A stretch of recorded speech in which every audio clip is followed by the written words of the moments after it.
All right. Hi, everyone. This is Michael Kynan representing TooMedToo. We've got your fix. And this is the first live chat, technically, of the new year because the last live chat went on, it started last year and went on to this year. So, yeah, that's where we're at.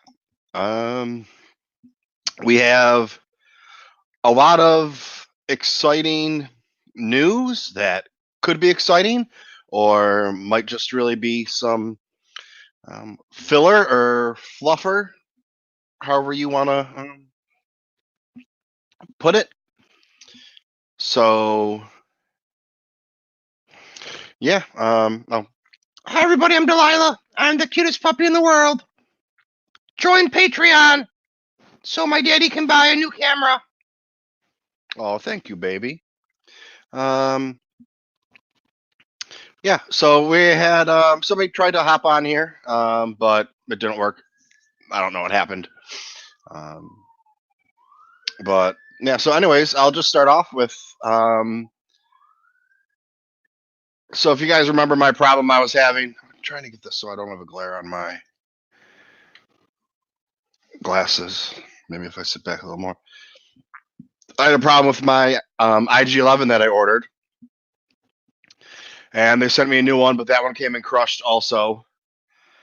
And oh, we have somebody getting on here. Let's see, who do we have today? That's your cue to say hello, Mr. Guest. Michael. Roll Michael, you boy. hearing me? I hear you. You're awfully quiet, which is a first. It's Rural Farm Boy. I can hear You you. hear anybody? I can hear you. You're just kind of quiet. Can you hear me? Yes, sir. I can hear you just plain fine.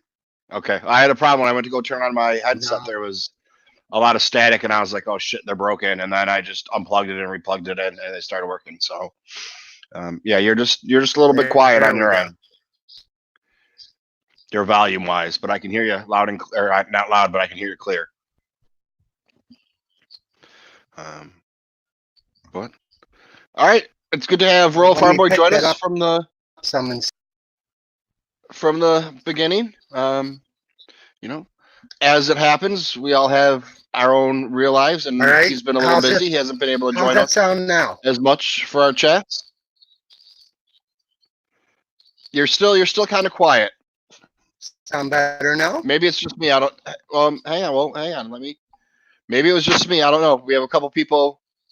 Okay. I guess it was just me. We have a couple people in the chat that's saying that you're normal. So Take your I think it time. was just my headphones were down a little bit low because I don't have it set up so I can see everyone's individual volumes.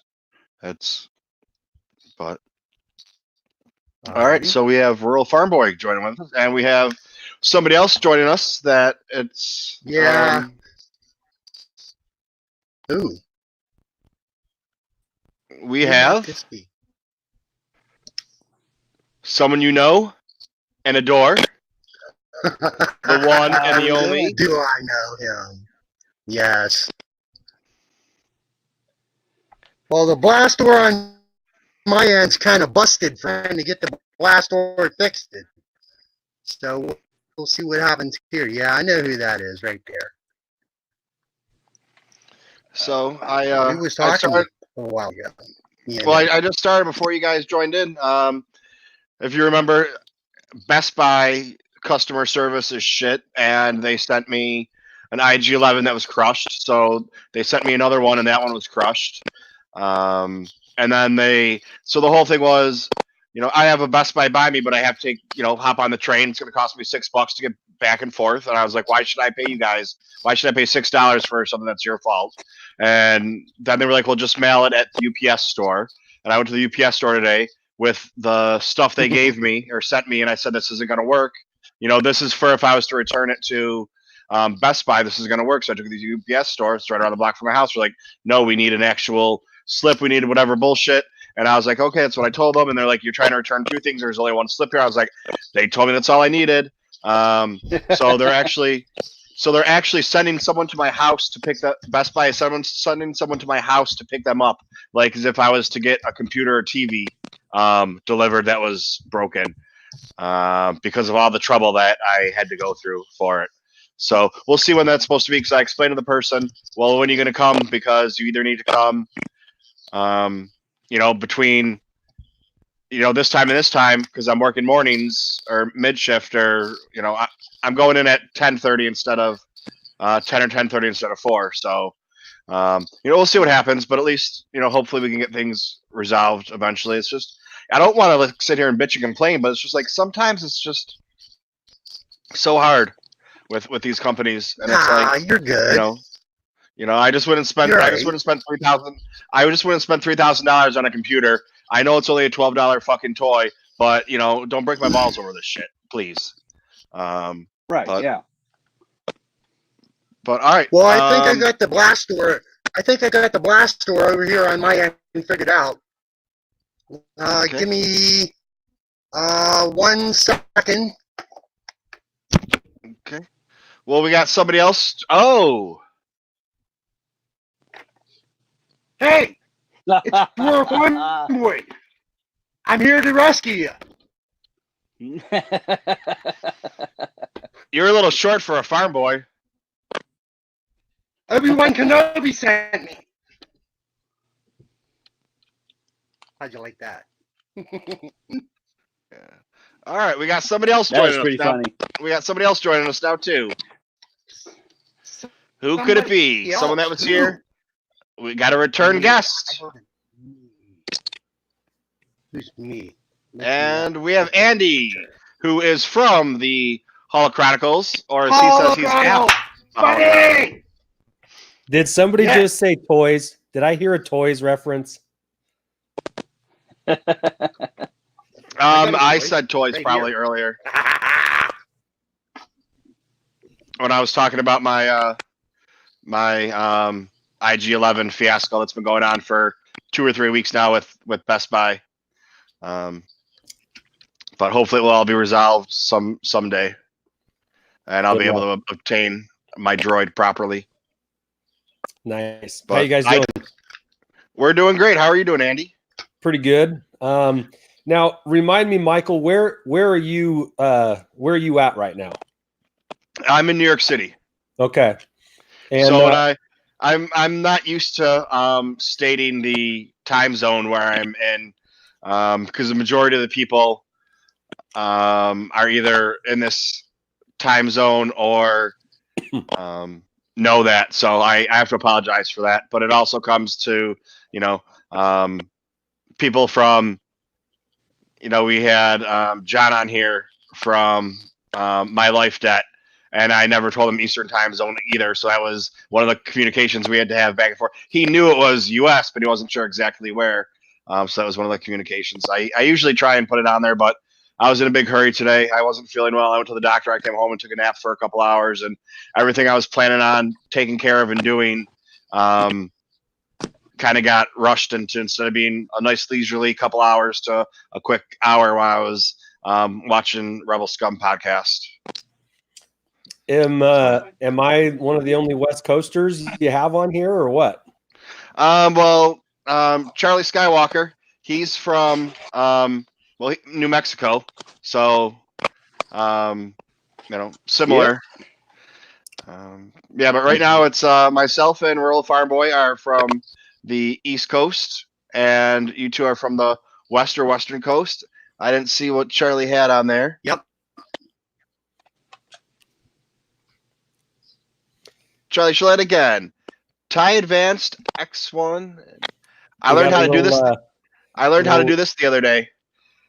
Someone, I think Andy, it was you I was talking to. You said that you called me the expert, and I don't know how to do anything on here. I just learned. I learned the last live stream how to do this, where I wanted to show something for Charlie, so just brought him over onto that. But yeah, those models are cool. I like them. They're It's a a little TIE small. Advance and a TIE Fighter model. It's a TIE Advance. Darth Vader's TIE X1 and a TIE Fighter. No. Little small, but yeah, I think it's pretty cool. Oh, what's that? To start with, Oh, you know, Have you guys ever tried to put together one of those Metal Earth models? I'm doing that at lunch at work. I God, have the TIE Fighter one that I'm putting together. they're so cool, but they make my fingers bleed. Are those the little metal so- die-cast ones? Yeah. Yeah. Yeah, the laser cut ones. Yeah. They come in like a little small envelope. Yeah, someone my dad sent me one of those. He was I guess it was at the hardware store he saw it, but that was his excuse also to I put send me a bunch of together tools to use with it. many a past year. The for people that follow our Twitter, we try to every Saturday have a follower post their collection up just to kind of see what everybody's into. And a few months ago, we had a guy whose collection consisted of all of the Metal Earth Star Wars ships, and they were so cool. There was like 20 of them, but you have to have like a surgeon's touch and to make those things. So I mean, nothing but props, Charlie, if you're putting those together, man.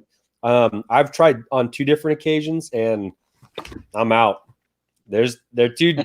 I don't have the fingers for the fat, chubby fingers. So, Well, thankfully, I work in an engineering office, so we have a lot of small tools that help out with the bending and picking up of the little small pieces.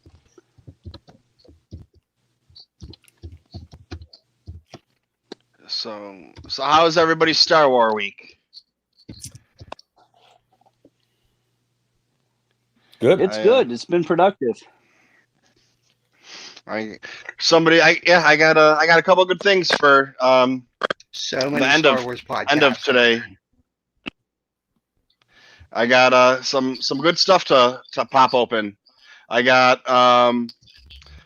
Kilo sent me something that I've been watching or searching for, and then I got another package and something from GameStop. So we got a little bit of merch because I'm running out. I'm running out of merch to open. That advent calendar really got me through a lot of my stuff. So, well, let's see it. oh, we want to do the unboxing. We can do the unboxings now. That's fine. Because I know we'll do it now since we have Andy here, and who knows how long he's going to stay. Because the normal game plan is about an hour or so for the live stream, but it usually ends up being about 2.5 or 3 hours by the time we chit chat and do everything. All right. Well, I'm home by myself. The wife and kids are out at the moment, so I'm in. Well, we can do some merch opening now. Here, we'll get this one. If I would have known what it was, I would have opened it, but I thought it was something else because one of my Christmas presents hadn't come yet. It was running behind, so I thought this was what it was, but it wasn't. We got this bad boy right here. It is the. Let's see if I can do this for myself to make it easier to.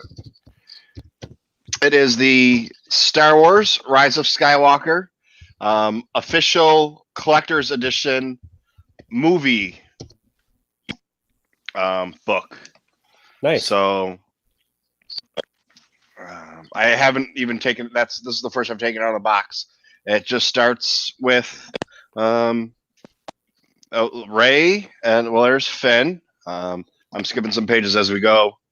We got a little action shot right there, and I have this for The Last Jedi, and it's in between like an art book and a visual dictionary.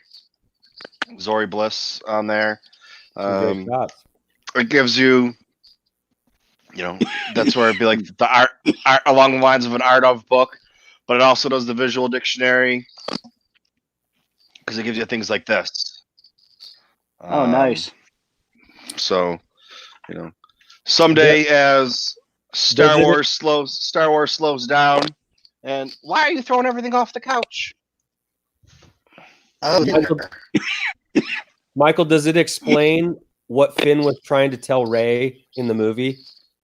I do not know yet.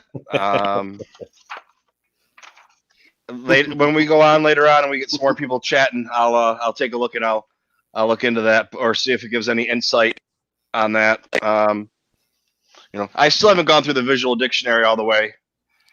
You saved a ton of credits by switching to Geico. Yes.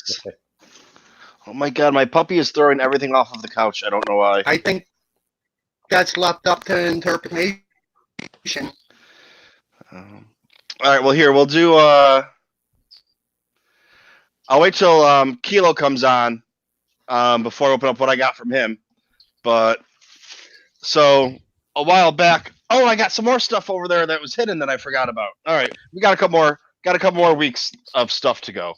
So, I was at GameStop, and they were kind of a shit show, too. I ordered... So, even though I do not collect Funko Pops, and everyone knows that... Wait, what's behind you?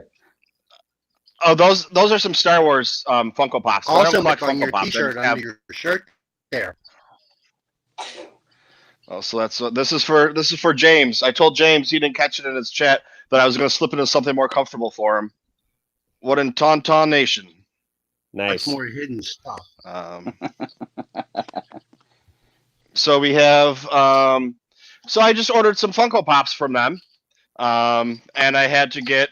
Andy might have a better idea. I'm not sure. I think there was 6. There might be a couple exclusives I don't have, but we got the Knights of Ren. Nice. There are 6 of those. Okay, well then this is the one with the blaster rifle. This is the one with the heavy blade. And those are the chromed out ones, right? Yes. I think I have the regular ones coming from someplace too. I'm not sure.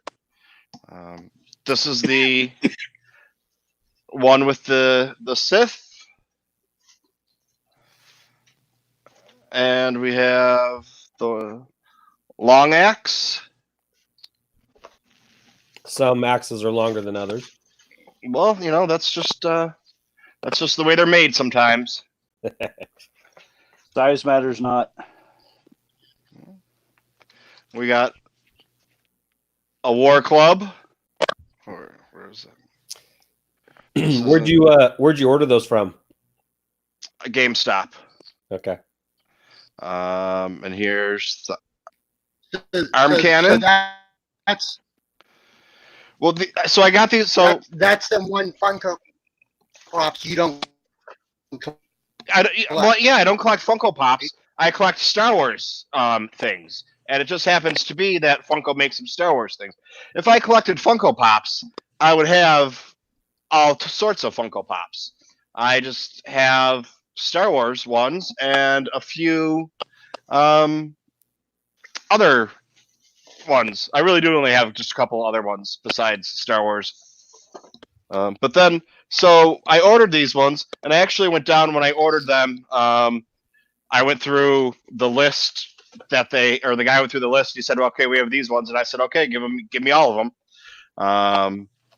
And so some of them came in, and the way it works with GameStop is, so like they came in the 19th of December, but that's when they get sent to the warehouse or whatever. So it usually takes them about a week to get them. So it was the week after Christmas. And then they never called me because their phones were broken. So I had to go back and see where they were.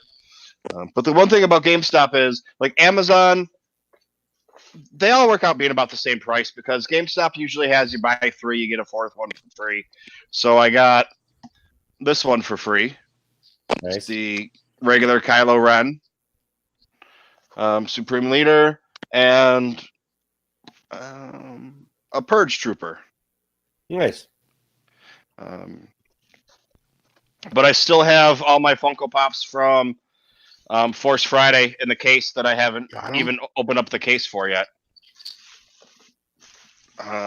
So, do you leave your Funkos in the box or do you take them out? they're still in the box, not for a value.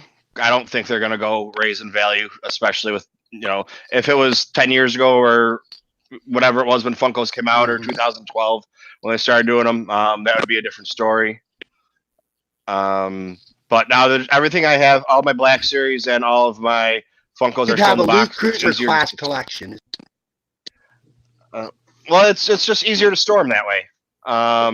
It's true. I mean, I could put them all on a shelf and jam them on a shelf, but it's easier until I actually have the room and cabinets to display them or figure out what I want to do with them. So, that's where that is. Oh, and Funko contacted me when I was at New York Comic Con. I didn't get in for the lottery to get into the New York Comic Con Funkos. They sent me an email Sunday or sometime over the weekend that I won a New York Comic Con stickered Mandalorian,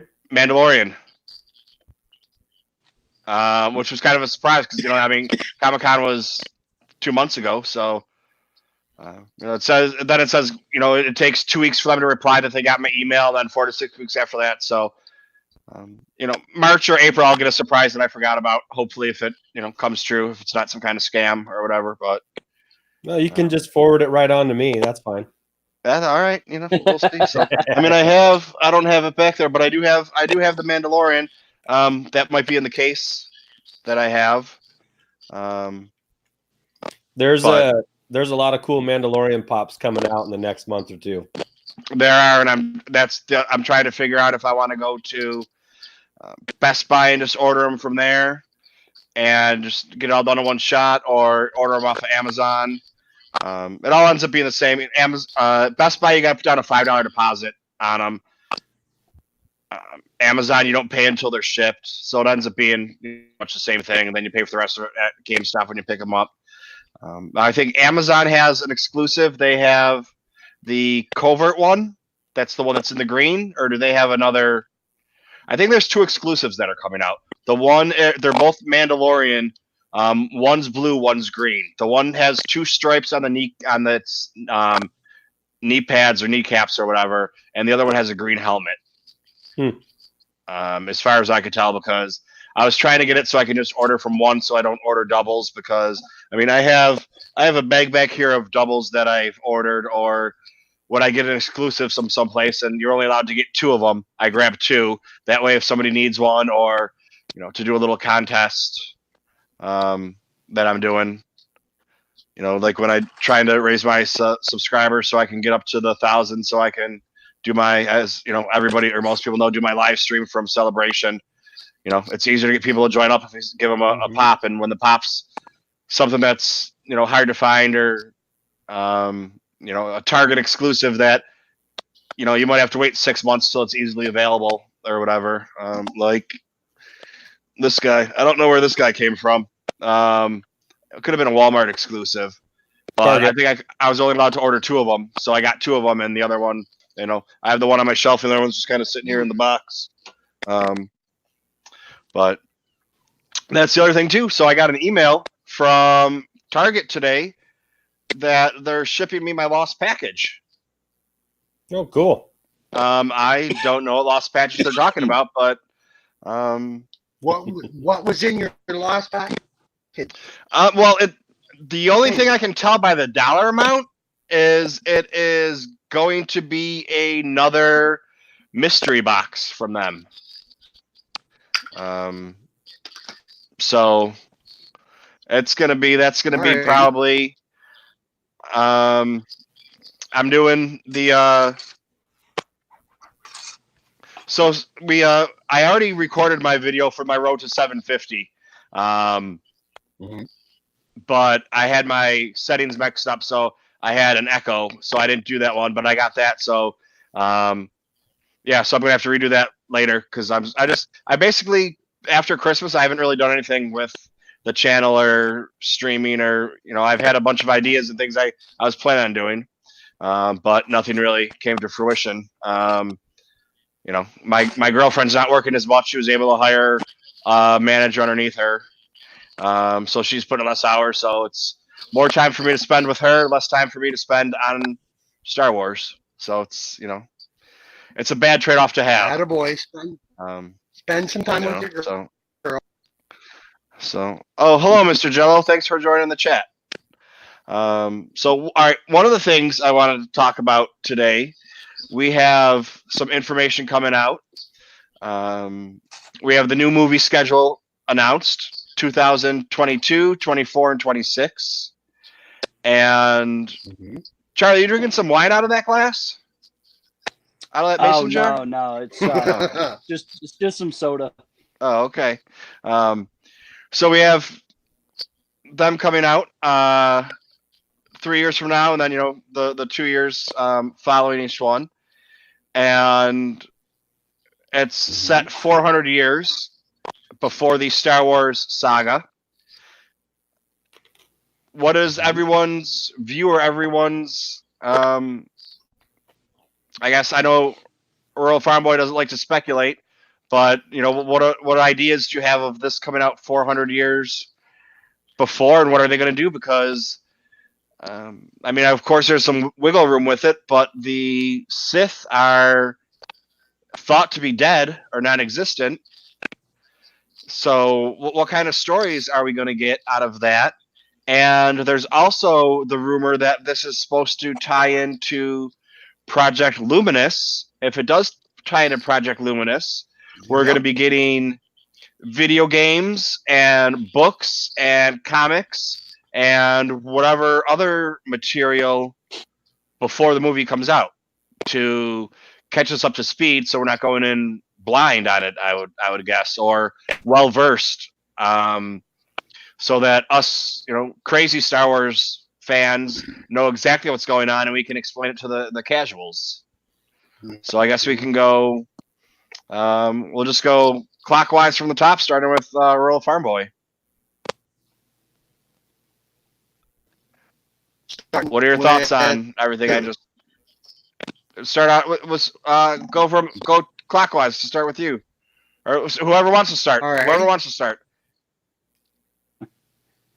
Well, I'm clockwise from the top first, so I'm gonna say Charlie and I talked about this for a little bit previously. It's gonna be something new. It's gonna show up a little bit later. It's gonna be something story told to us in a familiar kind of way. Things we're familiar with, but also told with things that we ain't familiar with. Set before the stories that we know, as you do years before, but not maybe in relation to, what's it called now? The Old Republic. Project Because now it's called the High Republic. Project Luminous, if folks are, you can go and take a look and listen and watch at Macon says what he's told. Don't have spoilers. It's all general information about what this is coming up.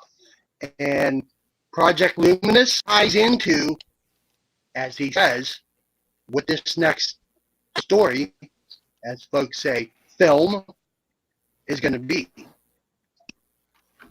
So that's on there. Go take a look and listen. But it's going to be something new and different.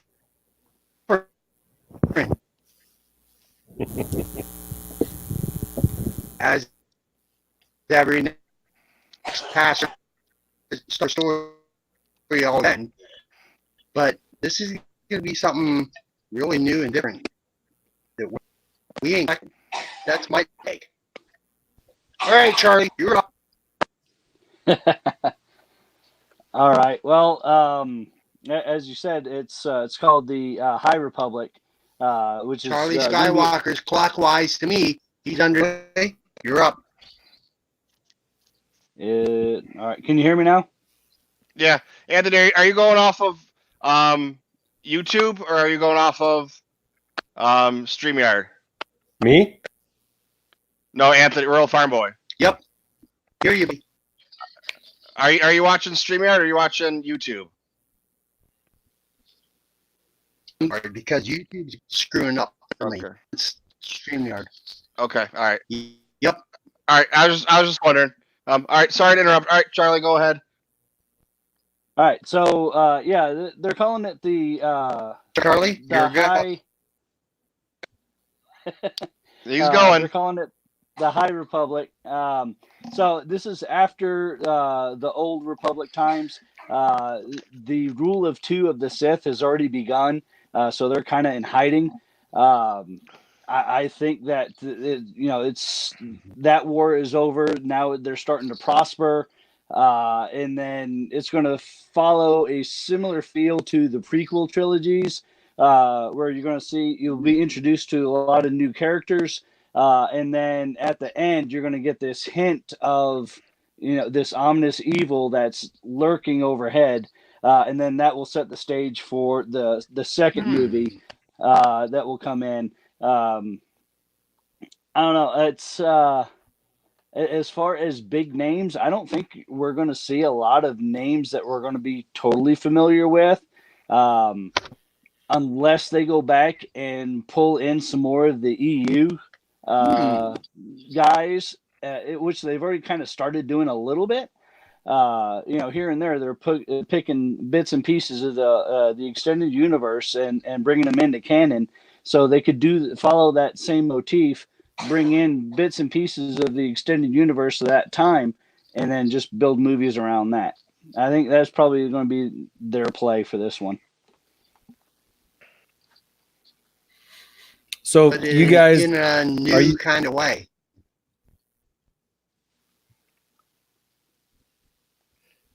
are you guys familiar with the Guns N' Roses album, The Spaghetti Incident? Yes. Yes. So for so long, that was hyped after Use Your Illusion. Like there was this secret album that was supposed to be incredible, and then they just never released it, and they never released it. And to me, right now, that's what I think Project Luminous is. A lot of hype, nothing behind it yet. So, and I say that because all we've done is just hear about it up to this point, right? And it's supposed to be awesome. That's supposed to be multimedia, and it better be awesome because we've just put the Skywalker saga to rest, theoretically, and so whatever they do next, there better be a big thing coming, right? Something new that's going to be big and awesome to keep those Star Wars fans hooked in. And so it makes sense to me that we would finally get to hear and see about what Project Luminous is, because while we have Mandalorian, the Kenobi series, we've got these shows that are coming up that are, could be pretty cool and already starting to be cool. We need something big. And so this High Republic series of movies, they're going to lay it all out with this. Luminous, the movies, books, and video games, like you said. I think, and I've thought this for a while, that the figure Jedi Revan or Darth Revan, that character is an incredibly compelling character because he has been on both sides of the coin, right? And so how if he's to be in this, that could be a really gripping character, I think. And the fact that we would get a possible younger Yoda version that isn't, so fragile looking and at the end of the line, but like peak Yoda. that would be cool. I am very interested in that. So it's kind of setting up, just in the little bits that they've let out, it's setting up, I'm interested, okay? Where I've just heard a lot of buzz about Project Luminous and what it could be or what it might be. Now you give a little tidbit, you give some details about two pretty compelling characters, one that is known by even the casual Star Wars fan and Yoda, and then one that maybe is less known with Jedi Revan, or Darth Revan, however you know him best. That's compelling to me. I like it. Okay. Yeah, well, because they announced Luminous at Celebration, and everybody, lost their shit. Oh my God, what is this? What is this? You're not going to find out till 2020, and everyone's like, okay, makes sense because, that's when the Rise of Skywalker is over. So we'll find out stuff then. So I don't really know if, like we talked about it. We actually talked about this last week, and the week before, I think.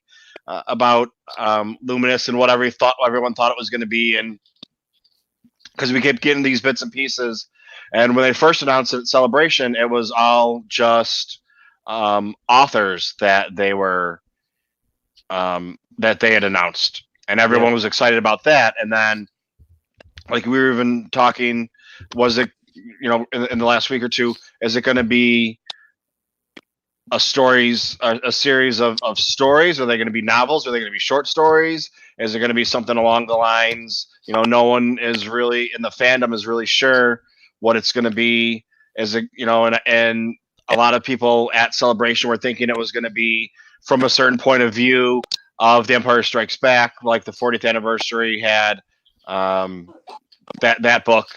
So now it's just kind of blown wide open. And then are the two of them even going to be together, or are they completely separate, like entities? And you're going to have the High Republic, which we also talked about recently. How are they going to differentiate? Because you had the problem of people going into Rogue One not knowing where it was in the timeline, or people going into Rise of Skywalker and wondering where Baby Yoda is. Yeah, Baby Yoda, Right. or Solo, and not knowing in the timeline where Solo was. Forget the whole Maul thing when people can't figure out the timelines because he's dead, his life is dead, his life. So that's that one's not even really that big of a deal. But with Solo, them not being able to figure out where it was in the timeline. So now if we have Star Wars: The High Republic, and it's a trilogy, even though we weren't getting any more trilogies. That's what they've said, no more trilogies, but now we have the movies announced like that, and they say that where the movies are coming out. People are thinking that it's going to be a trilogy of movies because they haven't said it is or it isn't, so we all assume it is because it's always trilogies, even though they say that no more. There's just so many things up in the air with we're Star Wars fans. We start going crazy and everything's together, everything's separate. Until we get more information. And then when we get the information, we think they're lying to us to keep it secret. So, until it gets really closer, we're 3 years away. Who knows? Oh, Anthony's not here right now. I said, who knows? He'd go crazy over that. Who knows in the fandom, I should say. I guess that would be better for him. How it's really going to tie in and tie together. But if it was a trilogy, then, for argument's sake, is it going to be Star Wars, High Republic, 1, 2, and 3. That way people know Star Wars High Republic, after the first one comes out, they know that it's 400 years ahead of time. Then I've also heard people talking about what if, Kevin Feige is rumored to be coming in. What is he going to have to do with this? If the High Republic is a trilogy or a set of movies in this area, whether it be 3 or 12 or whatever they're going to do, could it be where we learn about the first movie is about one character, main character, or groups of characters, and they kind of pull it in like a Marvel thing, where you have this group and this group and this group, and they all culminate at the third movie of the trilogy, or the fourth or fifth or whatever it is. That's something else to think about. Would we, as Star Wars fans, whether we're fanatics or casuals, is that something we'd be into? And I think the answer to everything, all 10 things I've brought up, are yes, even though some of them contradict each other. But what are you guys' thoughts if they do a series of movies and they're not necessarily taking place on a linear timeline? They're all taking place at the same time and all tied together, for one big final episode, which this one was supposed to be, which kind of hit the mark or missed the mark a little bit. I don't think it's a good idea. It worked for Marvel because there's a lot of already established characters in years and years and years of comic books. Mm-hmm. And there's a ton of content that you can pull from that. The only thing that Star Wars has similar to that is the extended universe or old canon, which is not canon. So, what works for Marvel, they would have to retcon a whole lot. Yeah, Feige has a success rate, so that's great bringing him in. I'm sure he's got some fresh ideas. I don't mind that move, but I don't think what works for Marvel works for Star Wars. And I think to try and do that, I'm hesitant. I agree. I think they stick to one linear storyline, and whether or not they make it one movie and make it a Star Wars story and then move on to a different story that's along that. I don't think that they're going to make different groups of people and mash them together a la Avengers and to try to foil a Thanos, so to say. I think Star Wars has a proven track record with what they've been doing. I don't think they're going to deviate too much from that. But from what Andy was saying about Revan, didn't they just make him canon in the and Michael, one of the books that you had, where was it, the Visual Dictionary, where they talk about the different divisions of the Sith Trooper, and one of them, the Revan division. And so I think they just made that canon. So there's a reason for them doing that. They don't do things halfway. So I think you might be on to something there, Andy, who could be the big bad in this series coming up. Well, he could be the good guy in the first one and then be the bad guy for the next one and then come back around in the third one, Kind of like a Dooku kind of thing, because he started off as a Jedi, but have him more fleshed out. I hope, because his story is pretty interesting. He seemed like a pretty badass Sith too. So, I mean, I don't know. Would you like to see him go from Jedi to Sith to back, or just get him as Sith? Because he seemed to be a pretty worthy adversary. I don't know. I don't know. What would you rather have him do? I'm not sure what I'd say. Well, here's just a couple things on that. I'm looking to find. Yes, what you were saying, Charlie. He was named. The troops or divisions of the Sith troopers were named after Sith, and there's 60 some that there's only, I think, I'm going to find it, but I think there's only 5 that are actually given names or that are named right now. But there's 60 or 70 squads or whatever they were called that actually have names. We're just not given all those names yet in the Visual Dictionary. So yeah, they named him for a reason. What that reason was, we're yet to find out, because, like you said, there's no coincidence or coincidences, whatever it is, in Star Wars. Like we're doing right now, talking and speculating about this, is what the story group does. I think until they beat something to death and somebody else has an idea, and I think that's what the story group does. That's what their main thing is trying to get everything tied together. And what kind of job would that be? To sit here and talk to you guys all day long and trying to figure out the best thing for Star Wars and how are we going to tie it together. And then, okay, well, let's throw this in. And then 5 years from now, we'll do this. That brings it back. And, people will say, I thought so. And whatever, it happens to be. It seems weird. It seems weird that they'd name a squadron of Sith after a Sith leader that turned back to the light side, though, don't you think? To get to throwing the EU. I'm not an EU person at all. Like I've talked about. The EU. The only thing there was in EU was books, and I didn't read. So the Star Wars became movies for me. The EU really didn't exist. Kind of like they can do whatever they want with Revan now. And the EU is just thoughts or legends or a way to jumpstart a conversation, but they kind of have to go with that. There is no Sith right now because they said that in the movie, for 1,000 years. And Royal Farm Boy's back, everybody, just in case you're listening, not watching, or whatever's going on. He had some computer problems, but the Sith had been gone for generations or for 1,000 years, whatever it is.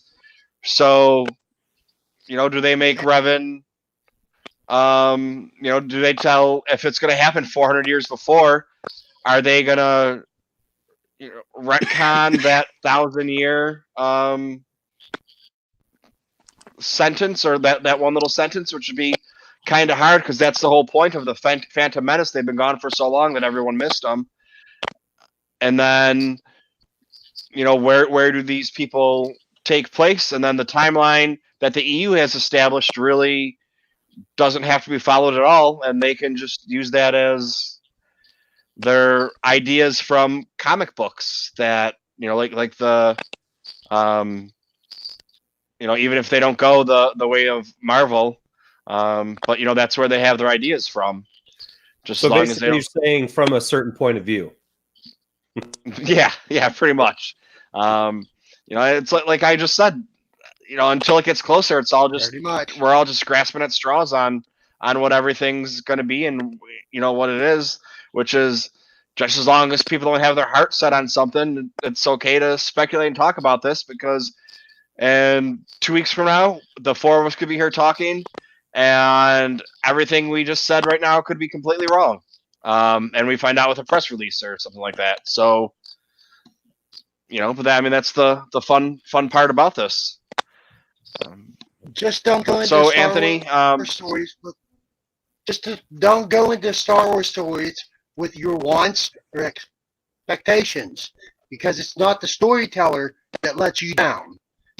When folks go in with wants and expectations, don't self down. Take a mile-long step back. Take a look, because you let yourself down. Just go in wanting to be told a Star Wars story. I done that for 53 of 12-year-old years. Just go in wanting to be told a story. It's not about what you want. Star Wars ain't tailor-made. Just go in wanting to be told a Star Wars story.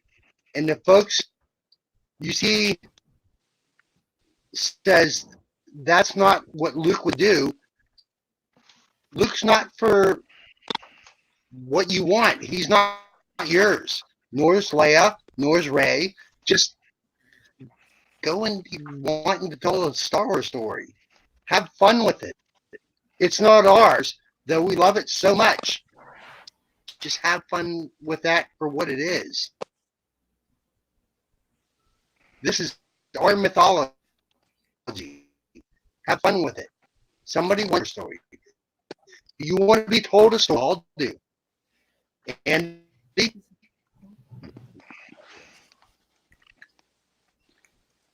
hey guys, my family just got home, so I got to bounce out. Yeah, Anthony just sent me a message.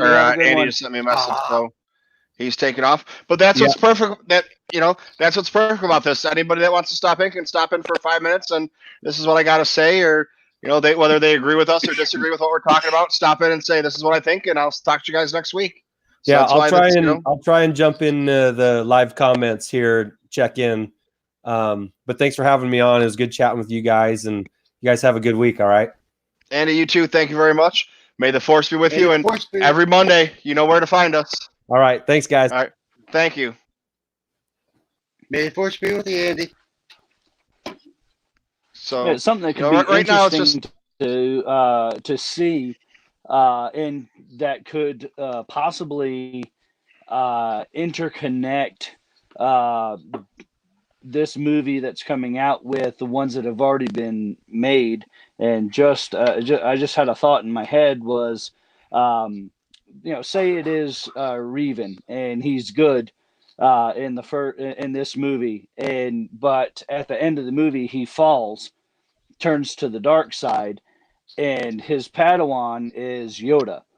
I mean, I don't remember exactly how the rankings go and who was Yoda's master in that, but and then they have this big fight, and then that could lend to later in the movies where Yoda is telling Luke that failure is the greatest teacher. Well, how does Yoda know that other than, it's like here's a chance for him to show, how he possibly failed. He failed as a Padawan because he couldn't redeem his master, who's now becoming this this great leader of the Sith. I don't know. It was just something that popped into my head. I thought that'd be kind of interesting to see, especially if it's a younger Yoda, and how influential he could be. And he tried to bring his master back, but he fails to do so. And that could lead to this conflict. okay. Well, on that note, even if they like we were saying, legends. I mean, I'm not to offend anyone, but legends doesn't mean anything anymore. They're just legends or places to get ideas from. You know, Agree. if it does go like that, if Yoda was Revan's time wise, 400 years ago, Yoda's 500 years old, give or take. And Revan's his pupil, his Padawan. So I mean, everything we know about Revan is, we need to forget about, because it could just be, they might not even have him turn bad. Who knows? Which is going to upset a lot of people. Right. But if they still use, the legends as a bare bones, where he was good, turned bad, then went back to being good, or I believe that's how the story goes. I'm not too well versed on it. So Yeah, me either. I really don't remember. but like what you were saying. So Yoda is his master, and even after Revan becomes a full-fledged Jedi, and maybe even a master himself, Yoda didn't tell him about some of his failures that he had. So that's why, if he would have told him about some of the failures he had, Revan wouldn't have turned to the dark side. So it could have correlate back. Yoda's message that he gave Luke was the message he needed to hear 400 years ago. Right. That would be an interesting spin on it. I also like what Andy said, giving us a story that we don't know anything about, but if they want to tie it in somehow, everybody knows who Yoda is, especially now with everyone who's not a Star Wars fan loves Baby Yoda. That's a great way to tie that in too. To entice people to stay with Star Wars or come back to Star Wars, or to give it a chance that they never gave it before, movie wise. So I think there's a lot of interesting stuff that we have coming up. Like this was the golden year of Star Wars. If you look what we've gotten content wise over the past 40 years, this was the golden year. This is I think I called it the Beskar year. This was the Beskar year of Star Wars. Well said, Michael. Well said. What if this is just setting off, the start of it, and we might not have a movie for a year or two. They might decide to squeeze in a standalone for 2021. They have enough time to put out something. You never know. You never know what they have. I mean, really. You never know what they have in the works. They could have something already in pre-production that don't know. you know. So yeah, I mean, anything's possible. They might just pump out. Season. I mean, so for 2020, we have season 2 of The Mandalorian. We have season 7 of Clone Wars. We have Rebels Part 2 or whatever it's going to be called. That's supposed to be, I think, 2021. But as it gets closer, we'll probably get a better figure on it. Just like people were all upset at Celebration. Well, how come it's going to be 2020 till we get Clone Wars Part 2? Well, because that's how it fit into their timeline that they wanted. Because now we have the Mandalorian ending, and everyone has a month to get over the Mandalorian and catch up on the Mandalorian. And, us crazy people that are into Star Wars get to talk about the Mandalorian and everything else for a month. And then we have Clone Wars coming in for 12 episodes. That lasts us 3 or 4 months, depending on how it is. And then we have a couple month break, and then we have Celebration. So we have all the build up to Celebration. And then we have Kenobi and Cassian and everything else that, I mean, in the last week, I've heard rumors for, I think, Asajj Ventress, Ahsoka, 1 or 2 other live streams that have been, confirmed by just someone deciding they're confirmed and making a video on it. But, that catches us people and us Star Wars fanatics or fans, and that sit here on a Monday night instead of watching football, even though there's no football, and talk about Star Wars. To talk about, what do you think if they made this a live series, or what do you think if they made this a live series, or this a cartoon, or so like Anthony said, just like he says, don't really go into go in wanting things. I think you go in wanting what you want. Go in with the highest expectations that you want, but just have the realization and the mental fortitude that if they don't happen, that's fine. This is what I expect out of this series. This is what I expect out of this movie. This is what I want to happen. If it doesn't happen, well, you know what? Lucasfilm isn't paying you to make the movie, so you really don't have any say in it. So you can't really be disappointed. I mean that's where him and I agree. We agree pretty much on the same thing, but just in a different way. I want to speculate and talk about it. And this is just go in wanting to be told a story. Just go in for that. Don't expect anything. Somebody wants to tell you a story. Go in with that. Don't let yourself down by thinking this character needs to go this way or need to interact with this one and do this and go that way. Just be told a story. Don't get in your own way. Don't have expectations. It's how Star Wars stories has always been told. But even if it's not Star Wars, even if you pick up a book, you still have expectations or ideas what the book's going to be about, and and just as long as if it's not what you think it's going to be, I think most people do. If they're picking up a book or a story or something or a movie, they have an idea of what might happen or what they think is going to happen, and they can then say, that's not all what I thought was going to happen, but it was a great movie and I really liked it. So it doesn't have to be, just as long as, I mean, I a lot of times when I'm watching a TV program, I try and guess what's going to happen. A lot of times it's crazy off the wall shit that like doesn't even happen. Like my girlfriend and I just binge watched the Netflix show You. And during the whole time we were watching it, we guessed what was going to happen off the first episode.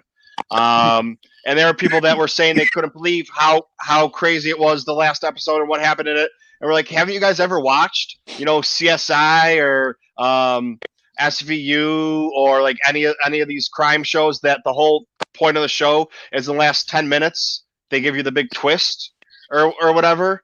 So that's just like that's what I like to do. But Anthony and I go into two different things. He goes in with no expectations. I go in with all the expectations in the world. But if they don't happen, it doesn't affect the movie on me, me liking it or not.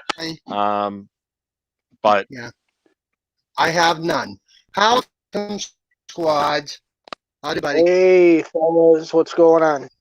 Hey, buddy. All right, so I have some expectations. Welcome. Or Kilo, Thank you. you don't have enough pops. Just saying. Hold on, I'll give you a quick scan. Hold on. Oh, wow. Now, let me just tell you guys, I'm down in my Whoa. Star Wars den.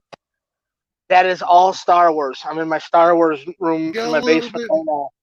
Go a little bit. Wow. Go a little bit more to your left. Take Got a a lot pan to your more. left, buddy. I want to see that left again. Other left.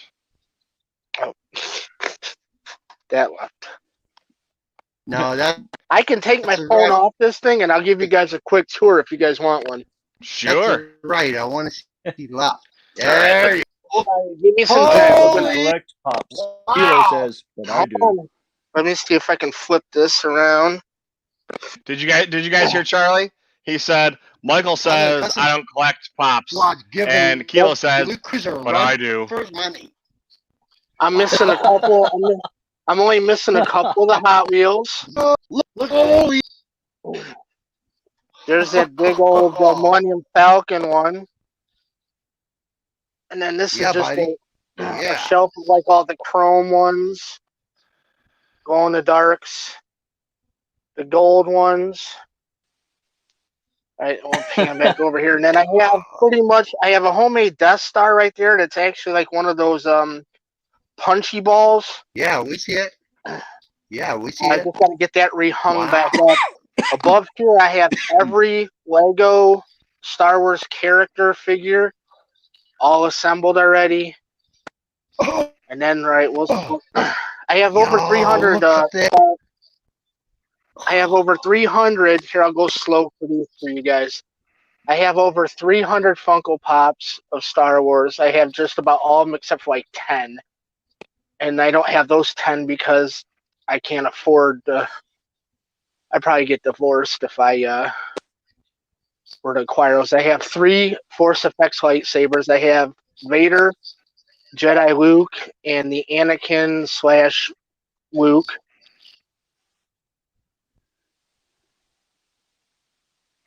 There's those. And Oh, Has Andy seen this? Michael, now you surely don't collect Funko Pops. Holy.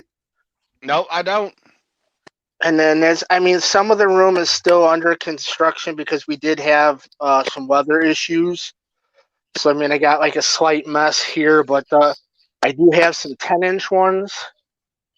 Boba Fett, Wickets, Porg, the Dio. I don't have the new Kylo Ren one yet. So, take you guys Kylo- over here. So, Kylo, you're under construction. So you have more yet coming, as I understand. No, actually, I just have to get it better organized and get the shelves built and redone, Alrighty. so it looks a lot better. Here's some more Legos here that I've done.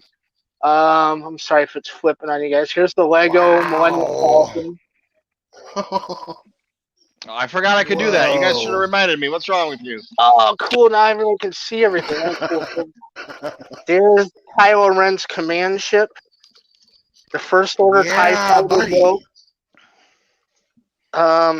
Shuttle Tidarian. It's like we stepped into Luke Skywalker Ranch. It's like the Lucas Vault.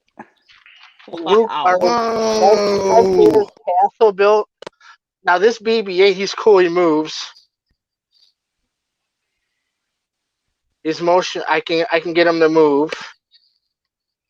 Yeah, he's moving, buddy. He's moving. And there's Wow. this other side that pops out his little compartment where you remember we had the Oh!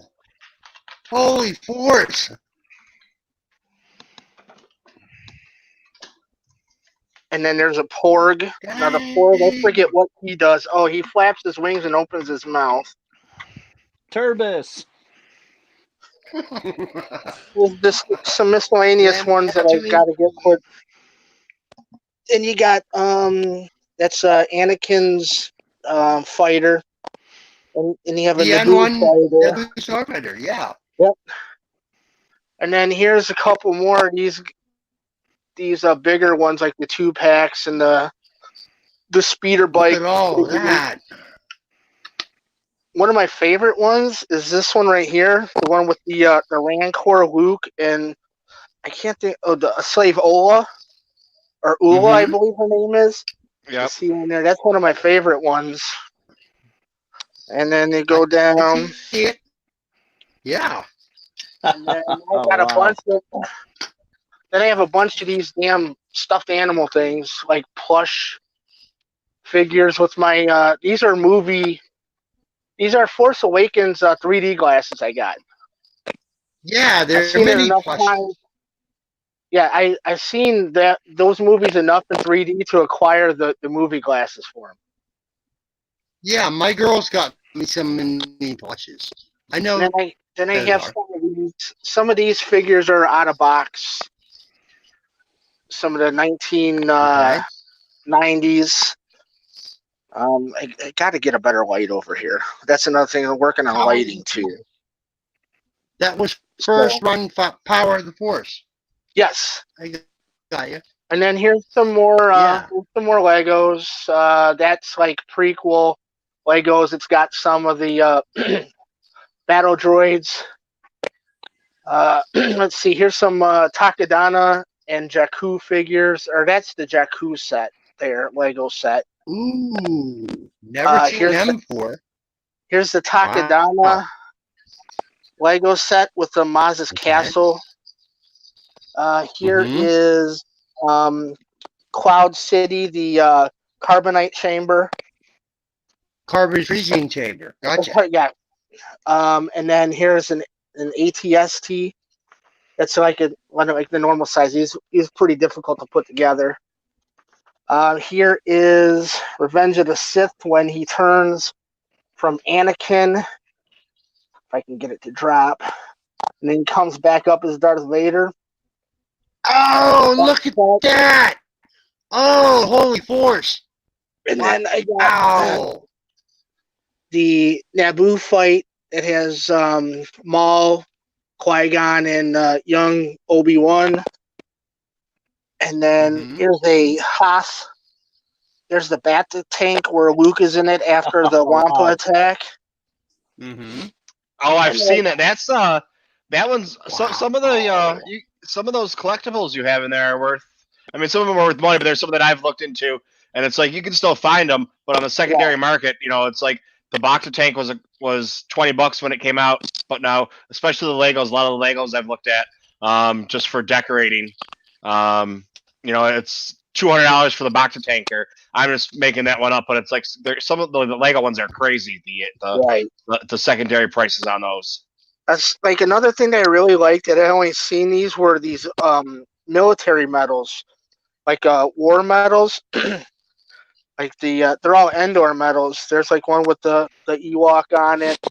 There's one with C-3PO on it, Vader on it, and then a Hoth medal from Invasion on Hoth. It's a trooper. Then I still have some Hot Wheels I got to put up, but then I've got all the banks. There's like the Darth Maul, Darth Vader. That's Obi-Wan, the Qui-Gon talking bank, and then I got the Naboo fighter, and then the Pod Racer bank, along with the C-3PO and R2-D2, and then I got the Jar Jar bank because it came as a set, but. And then I had all of them at one point. Bunch of miscellaneous stuff that I still got to put up, and then all of these on the wall. These are all puzzles that I did.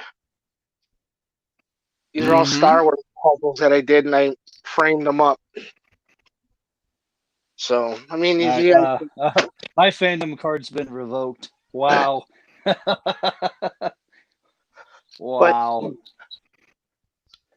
Oh wait, I'll just show you real quick, and then here's some back here. I have a work area down here too, so I'm kind of like cluttered right here. But here's some episode 1 cards, and then I think this is line 2 of the Power of the Force figures. I want to say, because I think line 1 or series 1, I think they were red backs, if I remember right. I don't have very many of those. And then we'll give you guys a closer look. Super rare Stormtrooper Luke and super rare Stormtrooper Han figures. Those are like $500 a piece. That Leia's up there too. Yeah, that Leia's like 350 or 400. Yeah, so there's. Then the Jango Fett one, and yeah, some of them are very hard to find, and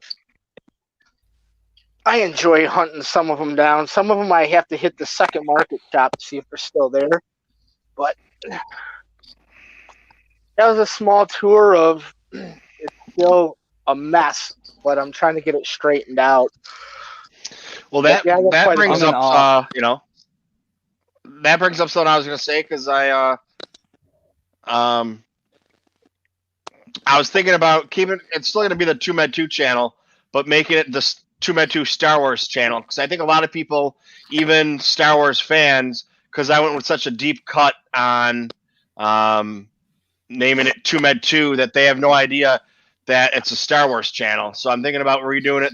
So it's the TooMedToo channel, but no one knows what that is. So it's going to be the TooMedToo Star Wars channel. I just haven't made that switch. I think I'm going to just rename it sometime this week. And then with that, of course, it's not going to be anything big, but I have the Coruscant Coach's Corner. So that's me and Michael Pappas whenever we get together and we can talk Star Wars. Maybe we'll throw in collecting with Kylo session on there, and he can do a quick little thing here and there if he wants to. I'm not obligating you, or I haven't talked to him. It was just something popped in my head while I was grabbing a refill of Coke. He can sit there and he can go through the pops and show. It's not a pop channel; it's still Star Wars, so he can go and show you the pops and for a couple minutes and do this or that or whatever. But just something I just thought of throwing out there. And with that, why Kylo was showing us his treasure trove that he has, we had someone else join us. We were joined by Trevor Beast. Hey, Trevor. Yep, nice to join you all here on this wonderful Monday evening. So, thank you, Michael. And I did not listen to the first hour of this, so I'm not exactly for sure what you discussed or talked about, but happy to be here now. So, we just quick little overcap for anybody that's coming in on the second hour. I just kind of bitched and moaned about collecting woes, and I opened up a couple of pops and books. I already did a quick little opening, and I'm gonna have a couple of things I'm gonna open before we go. We just talked about Project Luminous, if it might connect to the new movie that we have confirmed for 2022 of the High Republic. And that's just kind of what we talked about to start off with. So what's on your mind today, Trevor? Come back down here. All right, guys, I gotta head out, but I'll be back probably next week and I'll see you during the week and chat on Twitter and stuff. But thanks for having me on. I'll be back later. You have to do it that way. All right, Charlie. Thank you very much. Tell everybody really quick before you go. Okay. Well, you can find everybody. You can find Charlie on Twitter at Charlie Skywalker. He has a brand new podcast that I thought it just came out. I think Rural Farm Boy might be able to tell us a little bit more about that. But I thought it just came out, but I subscribed to him, but it hasn't shown up on my podcast or my podcatcher yet, so I'm not sure about that. So before we go, Anthony, we'll have Rural Farm Boy tell us a little bit more about that if he knows anything. So I'm sorry for cutting you off, Trevor. I was just No, it's fine. I'm still taking a moment to collect my thoughts. But. Okay, so all right, so you're still thinking about what you want to talk about. So all right, so Rural Farm Boy, Charlie's new podcast, Star Wars Through the Ages, I believe it's called. He already recorded his first episode. Rural Farm Boy? Maybe not. Okay. Well, yeah, so I think he recorded his first episode. I think Rural Farm Boy was actually on that episode, so that's why I was thinking he might have a little more insight. But I don't know if it's posted yet or if it's just not on my podcatcher yet, and I need to go listen to it somewhere else. So hopefully we'll find that out whenever I think Rural Farm Boy is typing something or checking somebody out. So, and all right, we lost Kylo, but Yes, sir. Oh, yeah, Anthony. I was saying, Charlie Skywalker's new podcast, Star Wars Through the Ages. There it That's the name is. of it. And He it did. just They're came keeping it out. out. He has one episode out, I believe, but it didn't show up on my podcatcher, so I'm not sure if he recorded it and it didn't get sent out, or if he just hasn't set it up on my podcatcher yet, because I am subscribed to him, I believe. Any information on that? No? Okay. So, Trevor, you figure out what's on your mind yet? Well, I mean, I could say that I did compile rankings for at least my particular opinion of each of the eight chapters of The Mandalorian season 1, and from top to bottom or vice versa. But that, and then I guess also I mean, just bouncing this around, but I don't know why they haven't released the Clone Wars season 7 schedule of when we're going to get episodes, because they said it was February of 2020, but considering that's a month away, they should be releasing some information of when we're going to get specific episodes and what day of the week and et cetera, et cetera. Well, it came out the 17th is the first day. Really? Okay. Well, the 17th is, I don't know where my phone is. I believe that my birthday is actually the 16th. So I talked to Lucasfilm and they said, listen, we're not going to make you wait anymore. Here's your birthday present. On the 17th, that's your birthday present. The Clone Wars 2 is going to start. So I said, thank you very much. Okay. Well, I'm going to need to search that, because I mean, I just searched it a few days ago, I believe, and didn't really have any info, but thank you for informing me about this, Michael. I have to put this on my schedule just right now. So it is the 17th is a Monday.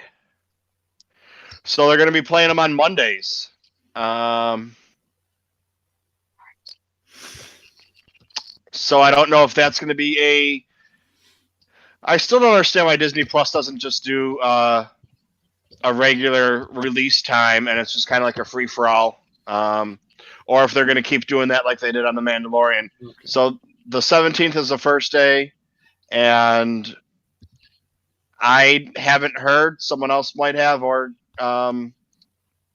checked it out, if it's going to be every following Monday or I just searched it on Google right now, and it's different articles about the premiere date. And now I'm just, I guess, scrolling through it, see any additional information from what you said. So yeah, that's as far as I know information wise on what we have coming out, is that it comes out on the 17th. So that's I thought it was my birthday's on a Sunday, I guess. I thought it was on a Saturday, but yeah, so Monday the 17th is the first day, And I'd be interested to know if it is going to be every Monday then, or if they're going to switch it up, or if we have. They're going to be doing it weekly. I do know that. So it's not going to be a drop all at once, which is, I think, the best way to go. Because that way it gives more staying power. If you're into the Clone Wars or into the cartoon, we're going to be talking about it for the next, February, March, April. And then depending on how it works out, maybe even going into May or whatever. But that's 3 months of Star Wars talk for us. And when you drop like Stranger Things before The Mandalorian came out, I think Stranger Things was the biggest thing to hit streaming TV. In years, if not, the number one before The Mandalorian dethroned it. And everybody talked about Stranger Things for a week, maybe 2 weeks, give maybe a little bit more, but that's basically what it was. Then after that, it's gone. And then we'll start talking about it in 6 months, right before it starts back up, and everyone will start rewatching last season or doing whatever. And then we'll have season 3, and everyone will talk about it for a couple weeks, and then it's over. Disney's doing it the right way, and everyone, besides, the fact that they brought in Baby Yoda, which is the number one pop culture thing of at least 2019, if not more. Could be the millennium so far. I wouldn't go that far, but well, I mean, everybody, that's the water cooler talk. People are talking about Baby Yoda. Indeed they are. That's all I hear. And, people that don't even like Star Wars are talking about Baby Yoda and where can I get this, where can I get that? And, can you get me Baby Yoda? You have all the Star Wars stuff. Can you get me Baby Yoda? Help me get a Baby Yoda. It drives me nuts. And the Baby Yoda reveal, is the biggest one, if not bigger than I Am Your Father. Especially what it brought to Boo Boo. It's okay. Yeah, little farm boy or Trevor. I still wouldn't go that far. But hey, now when it comes to Baby Yoda, do you think he's a bigger, how do you say, like a bigger thing than what the Ewoks first were back in '83? Do you think he's up there? Did he surpass them? I think Baby Yoda is like ridiculously has drawn in people from everywhere, kind of like the Ewoks did when we were kids. So do we debate? Let's debate him since we're talking Baby Yoda. Has Baby Yoda dethroned the Ewoks?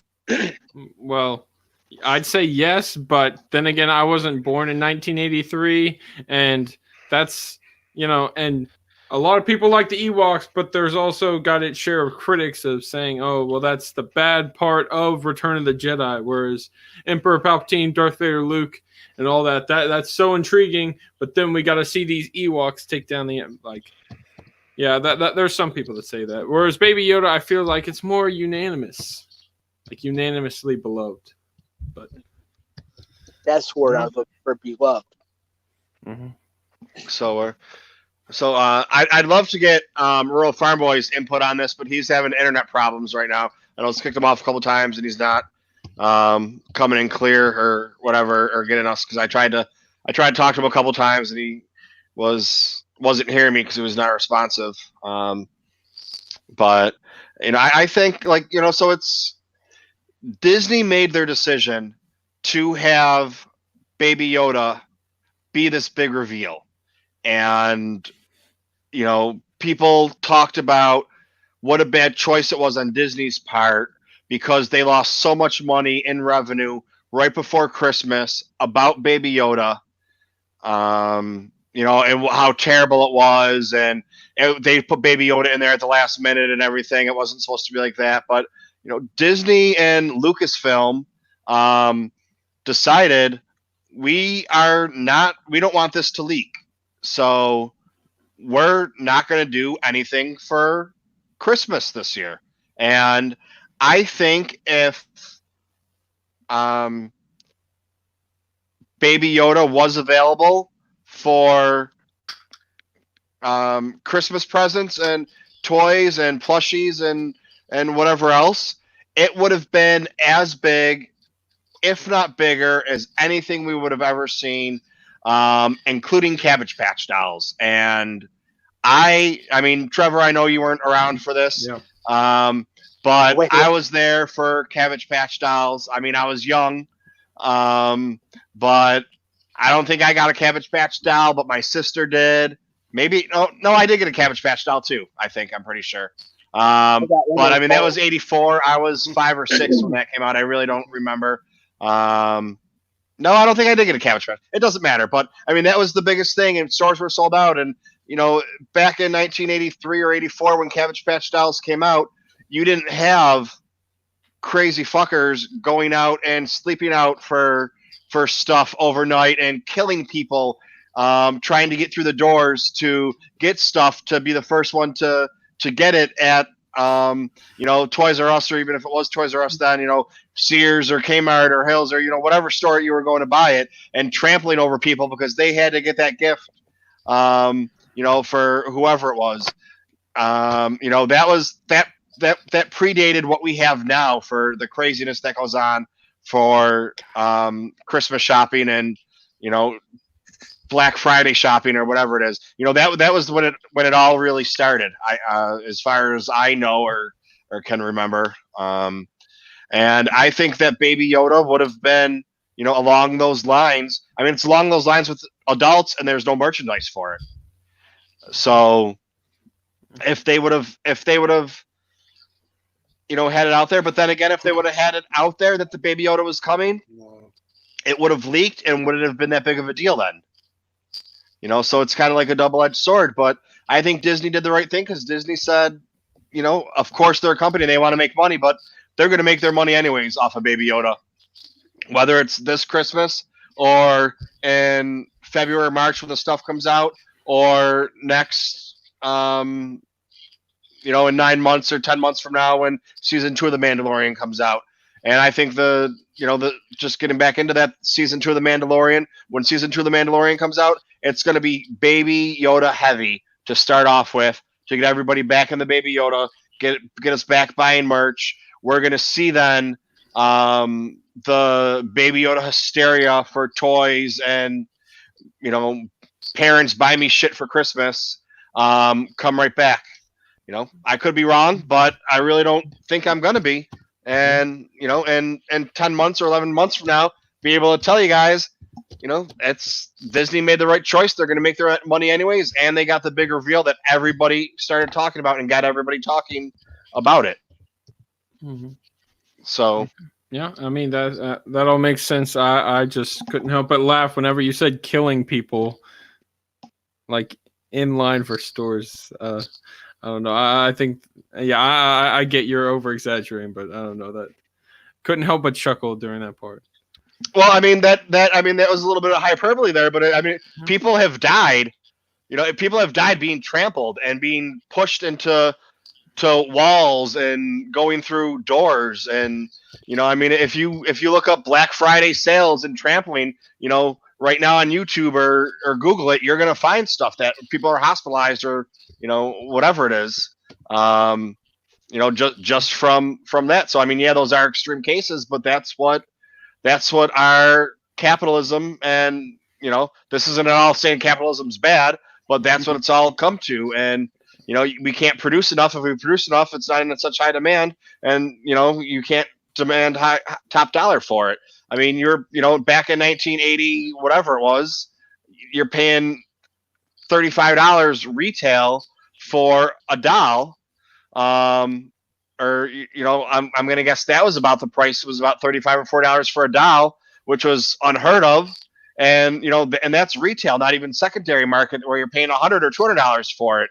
It's like I mean, the Chucky doll from Child's Play, that's really what it was like. It was just Cabbage Patch. And instead of the doll being possessed, it was the parents that were possessed, trying to get that for everybody and for their kids. But I mean, we're fucking insane when it comes to shit and not being able to let our children down because we're so materialistic, and it just keeps getting worse and worse. Before it was a $30 Cabbage Patch doll, now it's a $700 iPad. And if they don't have one, they're being made fun of and they're bullied in school. So it's like, what do you do? Let's just watch the world burn or buy them an iPad. I mean, I wouldn't buy mine an iPad, but I don't have any. So who am I to really to say or judge? I mean, yeah, I can judge you if I want to, but I've never walked a mile in your shoes. So, but all right. Anyways, I don't really know what this. Okay. Anyway, so Baby Yoda, Yeah. the big thing. Okay. So question though is that the Mandalorian and Baby Yoda are the only characters to appear in all 8 chapters of this show. So do you think there'll ever be a chapter or future episode in which Baby Yoda doesn't appear in it at all? Well, we talked about this last week for the New Year's Eve with the guys from Jam Transmissions. Mm-hmm. And what do we think is going to happen season 2 with Baby Yoda, and how is it going to be reflected? Are they going to stay the same route where it's adventures and babysitting, or are we going to lose Baby Yoda? I don't mean lose as in like die off. Well, that was one of is Baby Yoda going to die somehow? And we don't have him anymore, which would be a huge mistake because it would infuriate so many people that if you piss off Star Wars fans because you do something in Star Wars, that's one thing. If you piss off the general public because of something you do in Star Wars, that's a whole nother thing. So I think killing off Baby Yoda would be one of the biggest mistakes that they could make for the franchise. Then it's how do you get rid of them and have it be people aren't pissed at you about it? You need to send him. Well, you need to send him. He either sticks with the Mandalorian, and then why don't we know about him? What other stories do we have coming about Baby Yoda? How do you send him away? And when we were talking about it with like the Metal Mando and Jan Transmissions, and I think Chris King was on. There was somebody else too I'm forgetting. And I feel bad for forgetting whoever it was, but it's like, how do you send him away? Does he go off with Ahsoka and Sabine on their hunt to find Ezra? Or like I joked about my crazy Star Wars Episode 9 theory that the Mando puts him on a spaceship to go back to the other Yodas because he finds out where that planet is and the outer rim, or the outer rim's outer rim. And my thing was that by the time he gets back home and comes back with the other other Yodas to help defeat Palpatine, he's grown up enough, because it took so long in the time going back and forth, even at hyperspace. That was my kind of fire out there. Not really a realistic theory at all. But what if something like that does have to happen to get rid of him? So they find out where his planet is and they send him off, or you have to pass off the babysitting duties to someone else, because it's not realistic that we're going to have Baby Yoda stick with him. I mean, maybe it is. Maybe that's what their plan is. I could be completely wrong. I just think that they're going to have to pass off Baby Yoda somehow. Because we don't even know yet if season 2 is the end of it. Are they going to go for more seasons? And we just don't know about it, because if they say, oh well, yeah, their season, we have it planned up to season 5 for the Mandalorian. Okay, well that changes our speculation of what we expect to happen. With Baby Yoda, and does the Mandalorian die and Cara Dune takes over his spot as the Mandalorian? That was something we talked about. Some crazy theories. Oh, you're talking about a new Disney princess? Yes. Yes. Well, she's not a Disney princess yet. She is. Who, me? She is. No. Come on, Trevor. What? Come on, Trevor. You What know do you she. mean? Cara Dune is not a princess. She's a shock trooper. She has no royalty. And, Vanellope von Schweet from Wreck-It Ralph is more of a princess than she is. That's my answer. I mean, I understand where you're both coming from, and she's a princess in my heart, but she's not actually. Like when Lucasfilm was bought by Disney, I said, all right, Princess Leia, Disney princess now. But Cara Dune, she doesn't really fit that bill. Maybe we'll find out she does have. Well, she's from Alderaan, so maybe we'll find out she was Princess Leia's cousin, and she is. She might have royalty in her because she's from. Yeah, well, like you said, she may be royalty. We just don't know yet. She can lay a royal smackdown. I know that. Okay, well, I'm saying is Watto betting heavily on Saboba, and I'm betting heavily on her not being royalty.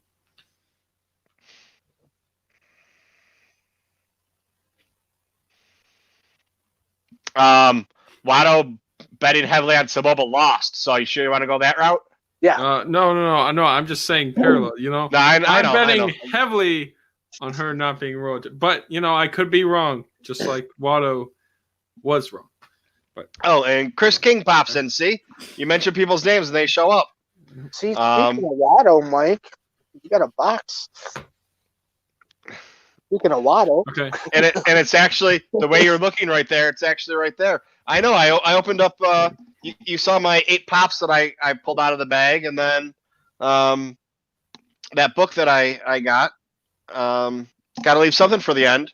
Actually, it's still. This is going to be a Funko episode because I had those Funkos, and then I have a present that someone sent me. Go. He might be putting his ear to the TV right now. I don't know. Our computer screen. Wow. I don't know what it is. I haven't opened it up yet. No, leave him now. Unless there's someone that's going to bed soon and wants to see it opened, I'll pop it open. Is your daughter there and she wants to see me open it? You want to see him open this? Yeah. Yeah, she said yeah. Okay. Well then, let me figure this. Give me a second. Say hello. Yeah. People. Hello, people. You're more than just a hand. Hello, people. Typical teenage girls. Oh my god, I can't get on camera. I look so ugly right now. Yeah, there's one girl at work who thinks she's Instagram model, and then she I had to take pictures at work, and I was like, okay, I need you to in this picture, and she's like, I'm not taking a picture right now, and it's like you didn't spend an hour, 2 hours trying to make yourself look beautiful. So, if you can't take a picture, if someone can't take a picture of you because it takes you 2 hours to get ready to take a picture to put on Instagram, but whatever. Okay, so since Everybody knows you're on Instagram. that's not who I was talking about, but I wouldn't talk shit about. Does everybody know I'm on Instagram? Everybody knows you're on Instagram. You're part of my YouTube channel. Everybody knows that. At least that follows my YouTube does. So we have. All right, I'll put it over here. Pay attention. Just open it for you. All right, we got this right here.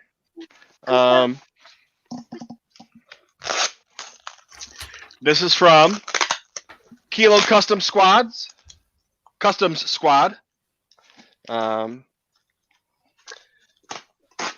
This is kind of how me searching for this guy kind of got me, even though I don't collect Funko Pops, made my collection grow. And we have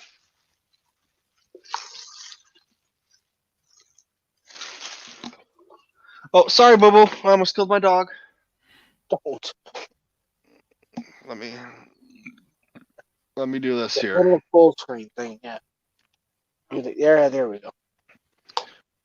We have Watto No, Dad. from, and this one's actually from Star Wars Celebration. This is one of the ones that I was trying to get. I got that in the Darth Maul because those are the two I actually liked. I didn't care about the blue ones. If I would have won the lottery, I would have probably turned around and sold the blue ones and made my $1,000 off of them. But like people did. But those were the two that I wanted. And I could have got them earlier and sooner and cheaper and everything else, but I usually don't care about stickers on things. Like if I had my choice of paying $100 for something from San Diego Comic-Con because it has a San Diego Comic-Con sticker, or from Walmart and it just says exclusive, I'd take the $10 one with the exclusive sticker. But because I was at that celebration and it was my first celebration, I actually wanted that from Celebration.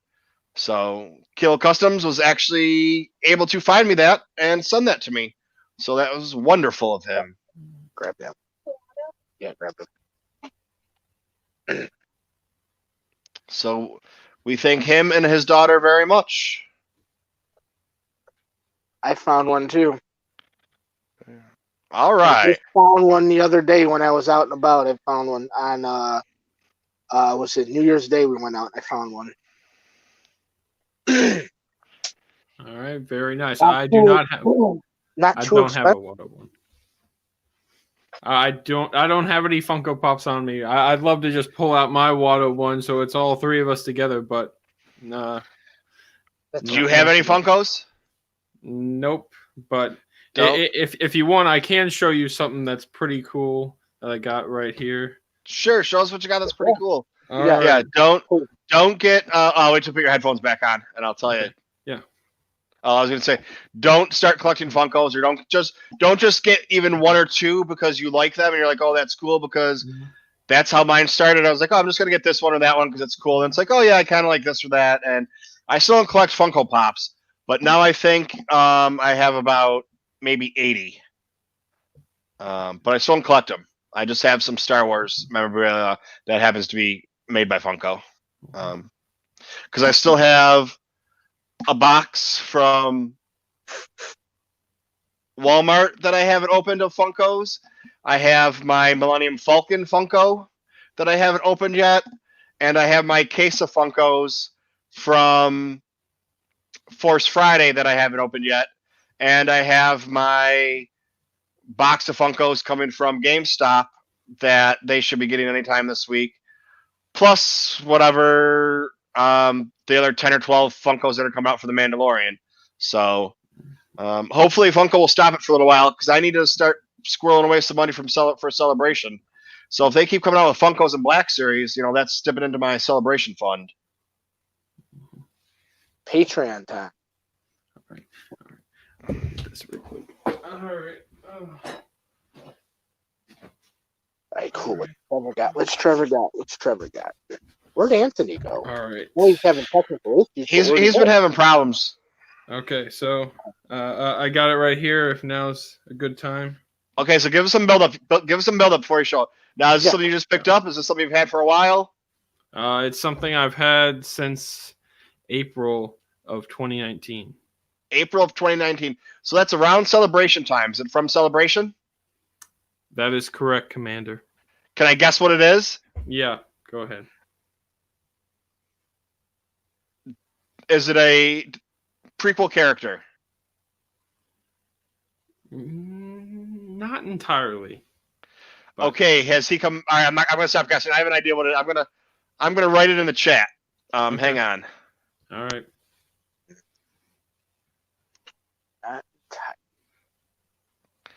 Okay, when you get ready to show us, I'm gonna hit send. All right. I didn't spell it right, but that's who cares a shit. All right, are you ready? Yeah. I'm just completely guessing because. All right. All right. All right, go. 3, 2, 1. Got it. Oh no, I was completely wrong. Yeah. Well, I got the Ahsoka Clone Wars poster, and I got it framed, so it's very nice. Yeah, I still need to hang it up in my room, but Dude, I love that. That's cool. Yeah, sure. I'll just actually no, it's fine. Hang on, There hang on. we Let's do it that way. Cool. Yeah, There see, we that's go. There that we is go. Okay. cool. Look, see that? Oh yeah, that's awesome. Yeah, that is really cool. All right. So yeah, that's probably my most prized possession from Celebration. Yeah, Oh, actually, yeah, yeah, it definitely is. I mean, yeah, the only thing that could have made it better is had Ashley Eckstein sign it, but Well, or even Dave Filoni for that matter. well, you bring it with you to next celebration. Definitely. I Yeah, was guessing. I was guessing the mall statue. Okay. So I was completely wrong on that. Alright. Yeah, but Kylo, I have some of those posters, so I'll send you one of those. Cool. I'm not sure if I had, the poster sleeves, like the plastic ones they put the cardboard in to keep them. I had a bunch of stuff in there that I gave somebody. It was their birthday, and I said, "Listen, instead of me picking out something for you, I was like, just go through all my artwork and all my posters, and if there's something you like, um, go ahead and take it, and that way you can. I'm not going to spend the money and getting something framed, and you decide you don't like it. So just go ahead and go through all this shit, and um, you know, when you're done going through everything, and when you're done redecorating your Star Wars room or whatever you need it for, just send it back to me. So I do have one for you. I might take me a little while to get it sent to you, but you have I'll get you something for it. That'll work. But yeah, that and now we got Nick said that he has a Funko a Funko signed by Ashley Eckstein. Mm-hmm. Yeah, I know. Fantastic stuff, Nick. Happy for you.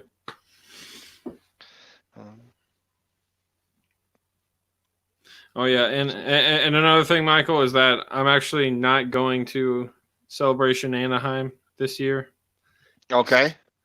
But I will at least 80% chance I'm going to be going to the next one that is in the United States. After Anaheim. So that's all I can say about that. So. Well, all right. It's my goal to make the next one here in the States. Celebration. Not Anaheim, but the next one, like Trevor. Wait, he made it? Yeah, Mike's or TooMedToo's going. Yeah, I'll be there. I got my ticket. I have my Airbnb. I just need to buy my plane ticket. So that will be depending on how Funkos and Black Series come out. Hopefully there's not that many that come out over the summer. Depends on how nice I can fly. Maybe get a good deal. Sell some stuff. And we'll see. Use some flyer miles. Maybe I'll be able to scrape out a first class ticket. Yeah. If I knew I was going to Celebration, I would fly with the dog kennels. I wouldn't care. Stack me in with some luggage. If I'm going to Celebration, I don't care. Pack me in a suitcase. I'm going. It'd be a big one, but pack me in a suitcase. I mean, it's all relative. If depending on if I can find a good deal, and it's an extra $100 or $200 to fly first class or whatever versus with using some miles up. Well, we'll see what happens. Probably won't be, because that extra $200 I could use to buy a lightsaber or a robot too. So I was just going to say, fly coach or whatever it is, and spend the extra money at Celebration. That's what I would want. Drop a Xanax, sleep the whole way, and you're good. Yeah, why not?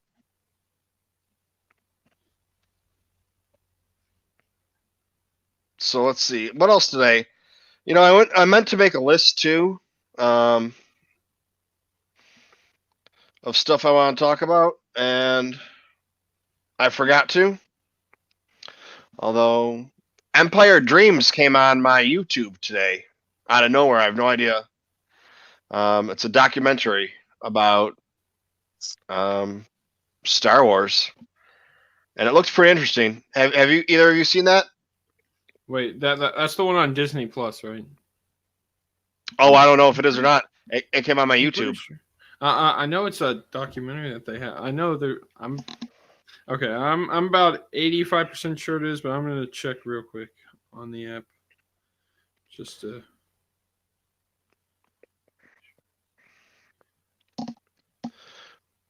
Yep, Empire Dreams, the story of the Star Wars trilogy, 2 hour 30 minutes, came out in 2004.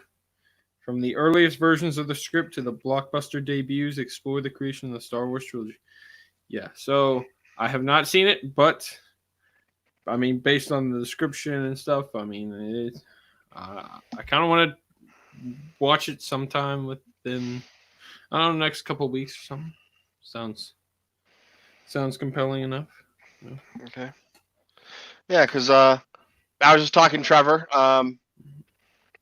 I had some brilliant idea. I'm gonna keep the name the same of the TooMedToo channel, but I'm gonna make it the TooMedToo Star Wars channel because I think a lot of people don't know what TooMedToo is.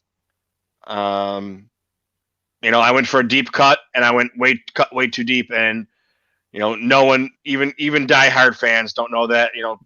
TooMedToo is mentioned in one comic book. He's a 2-1B droid. The only 2-1B droid that's been given a name.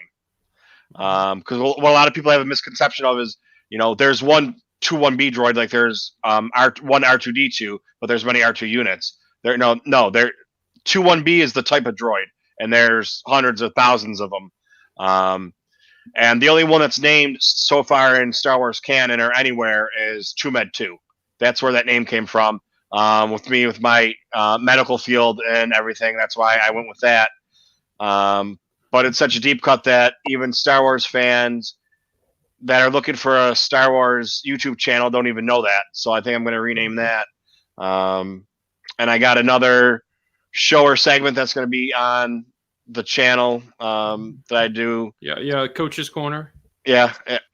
Coach's Corner. Yeah. So what was the inspiration for naming it that with Kind of Michael like this guy. Yep, just like that guy. But for some reason, they just call him Medical Droid and not 2-1B. Yeah, I don't. But yeah. Yep. This is just a visual, so the kiddo understands what TooMedToo actually is. Yeah. And he was in one comic book and one book and got killed, saving C-3PO and whoever else. But yeah, that was that deep cut that I took, and it just. People that I've known for years that are Star Wars fans have no idea what the name even means, and that it's anything to do with Star Wars. And it's nothing against them.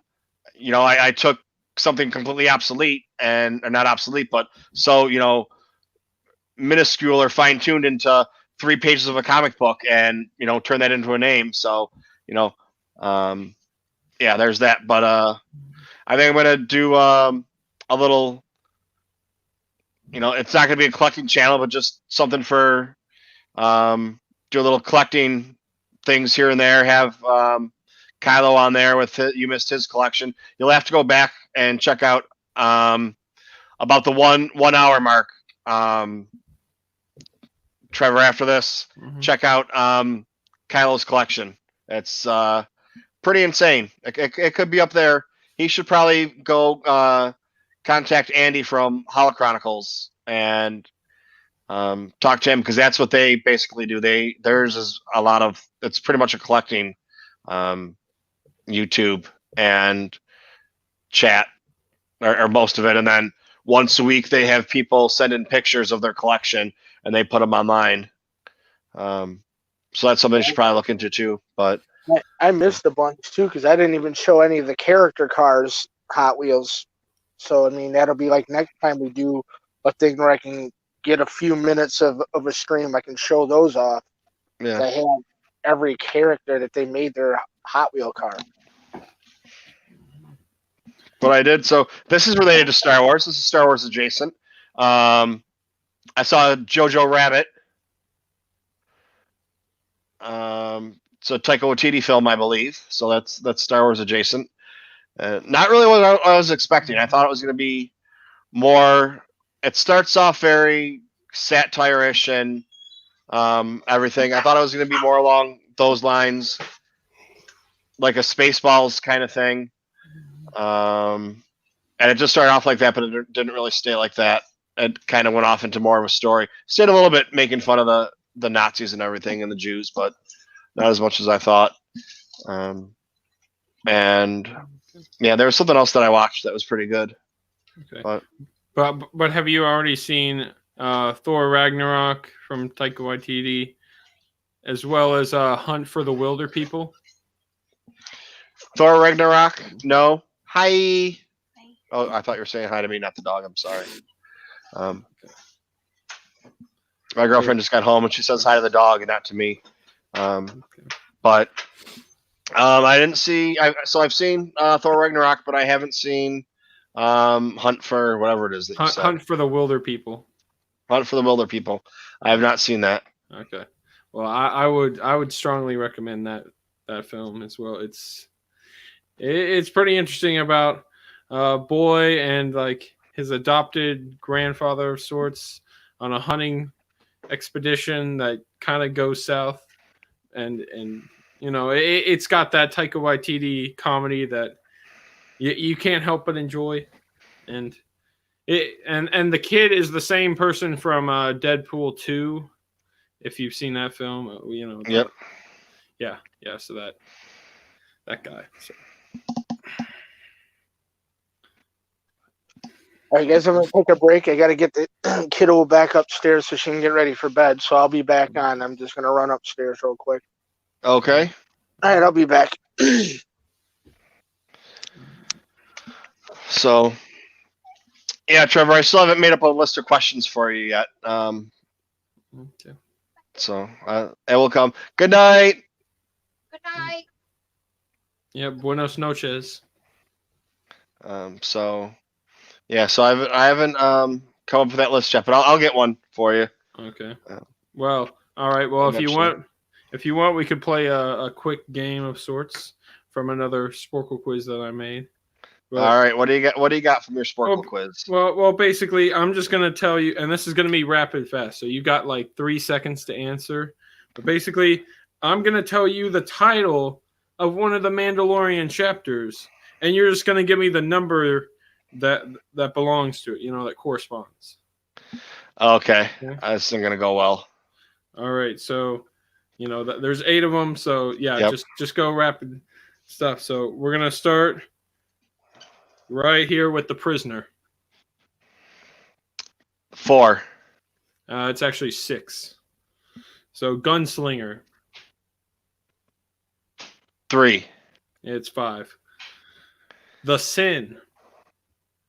2. It's 3. Oh. The reckoning. 7. That is correct. No title given. 6. It's actually 1. One's the only one with no title. Redemption. 2. 8. The child. I thought that was 1. Nope. 4. No, it's chapter 2. And then sanctuary. 3. It's 4. I didn't do too well on that one. That's all of them.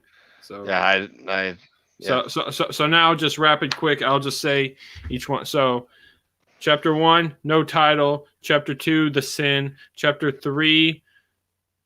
Okay. Wait. Actually, no. Okay. So 1's nothing. 2 is the child. 3 is the sin. 4 is sanctuary. 5 is the gunslinger. 6 is the prisoner. 7 is the reckoning. 8 is redemption. Okay. And then now just for fun, I'll name the directors for each one. So 1 is Dave Filoni. 2 is Rick Famuyiwa.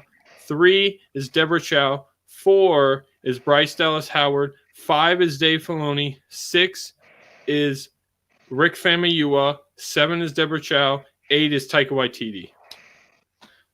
All right. Yeah, I wouldn't have got the Right. directors. I wouldn't have got the Okay. directors either on that one. Okay. Wow. Um, All right. That's something. So I don't know. Yeah, So- that's another sport quiz I created. Just name the Mandalorian directors. Even though, besides Taika Waititi and Bryce Dallas Howard, 3 of them direct 2 episodes, and it goes in order. So you just add 4 to what the original one was. So 1 plus 4 is 5. So Dave Filoni 1 and 5.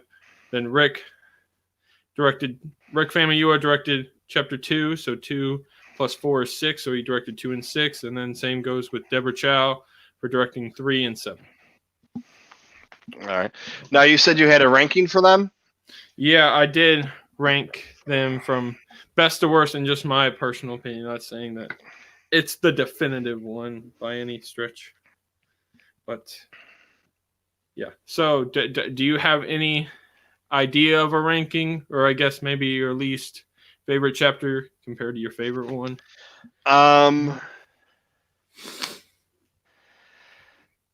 I think. I mean, I'd have to sit down and actually like put effort into ranking them. But I think 1 and 8 would be my like number 1 and number 2. And there's a lot of some debate over which one's better, 1 or 8. I think 8 is a better episode, but because of the reveal in 1, that makes it number 1 and makes that if that reveal wasn't so monumental, episode 1 would be in the number 2 spot and 8 would be number 1. Okay. But because of that reveal, and the only reason that 1 takes that number 1 spot is because of the reveal. And then see, it's hard for me because there's some things that I really liked about episodes and some things that I just thought were okay. Like I liked, what was it, 4's where they go to Tatooine? That would be chapter 5, the gun. 5's where they go to Tatooine. 4's where they go to Sorgan, the farming planet. Okay. I loved 5 where they went to Tatooine and Mos Eisley. Not most people. A lot of people didn't like it because they said it was all fan service and didn't move the story along or whatever. But we don't know yet how it was all fan service, or the majority of it was fan service, and I loved it because sitting there seeing where Han Solo sat and going back to Mos Eisley and just so many things, the nostalgia factor. Maybe it wasn't the best episode story wise, but the nostalgia comes into effect, and we haven't found out yet whose feet they are at the end. We're now led to believe it's not Moff Gideon, and the speculation of it being Boba Fett or someone else who has his armor or Mandalorian armor or whatever, that it is them. We're led to believe that's more along the lines now, but we're not going to find out until it is revealed or we get more information. So I have to put that up there. So it's like I want to do like 1 and 8. 1 and 8 are like number 1. Top like tied for number 1. Yeah. So instead of actually doing it like 1 and I think 1 and 8 are number 1, and then the rest of them are all number 2. I'll take the easy way out and the cop out without actually. I'd have to rewatch them again and put some thought into ranking them. It's like I thought Bill Burr was great, and was that 6? Yeah. Chapter 6. I thought Bill Burr was great in 6. Some people didn't like him because now there's a Boston accent in Star Wars. Who gives a shit, really? Like, I mean, you have, I'm with you on that. That's such a dumb thing to complain about. And, episode 2, everybody loves when the Mandalorian is going up the Sandcrawler, and it's a complete homage to Indiana Jones and whichever Indiana Jones movie it was, I forget. And but nobody complained about that. Like, oh well, it's just they stole a scene from Indiana Jones movie, but there's a whole episode made of that is like an homage to George Lucas, and people complain about that. So yeah, I'll work on that. I have my schedule's changed a little bit, so I have a lot of stuff I'll be able to get done hopefully this week because I'll have some free time. Okay. I'll work on. I'm gonna do one of the days. I'm gonna do the Mandalorian, and I'll watch some episodes. I'll take some notes. So I have a list for you for my least favorite to my favorite, or vice versa. Okay. But right now it's kind of like they're tiered. It's just so. I'll come up with a list of 1 through 8 for you, but right now, without actually rewatching them and trying to write down pros and cons for the episodes, off the top of my head, it's kind of like there's 1 and 8 are number 1, and everything else is number 2. But I'll get something more definitive for you. Okay. All right, and I will say though that I don't think the podcast has been released yet, but I did record a pretty long discussion on the Canto cast, talking with my buddy Tristan about the Mandalorian, and then at the end we did rank each of them and give a fairly detailed discussion as to why each ranking is where it is. So I will say to check that out once it gets released, like either later tonight or probably tomorrow. So. It's something. I don't know. I don't know if you're familiar with the Canto cast at all. I am. I don't know if it's in my podcatcher. I've had a problem. I had about 140 podcasts, and they all got erased. There was a lot. They all got erased. I got it back up to 60, and then a week later they got all erased, and now I'm back up to about 35 or 40. Instead of going through my old lists that I have, or I post every day what I listen to. And copying down the list. I'm just kind of going through and rediscovering them. But I know that was Jeff and Trevor did that one, right? The Canto cast. Jeff and Tristan. Yeah. Trevor. I'm Trevor. Yeah. Yeah. So. Okay. But okay. So yeah, Jeff and Tristan. So I had that at one point in time in there, and I didn't erase them. It just got erased. But so. I think we're gonna have to call it a night shortly. Anthony had some problems, so I'm not gonna have to call it a night for the next hour and a half. And the next thing you know, it's 12 o'clock, and he's like, "I'm going to bed. Goodbye."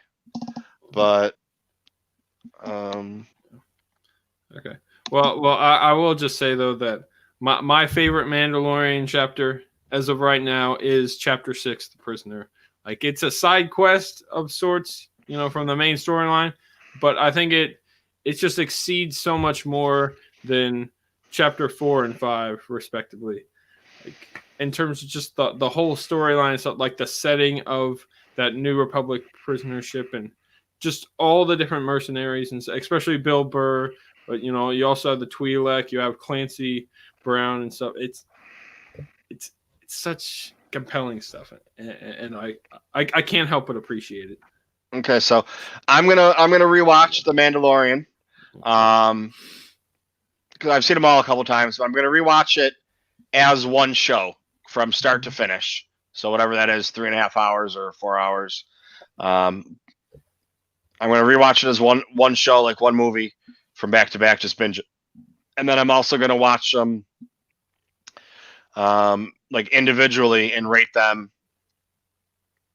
and see how it is.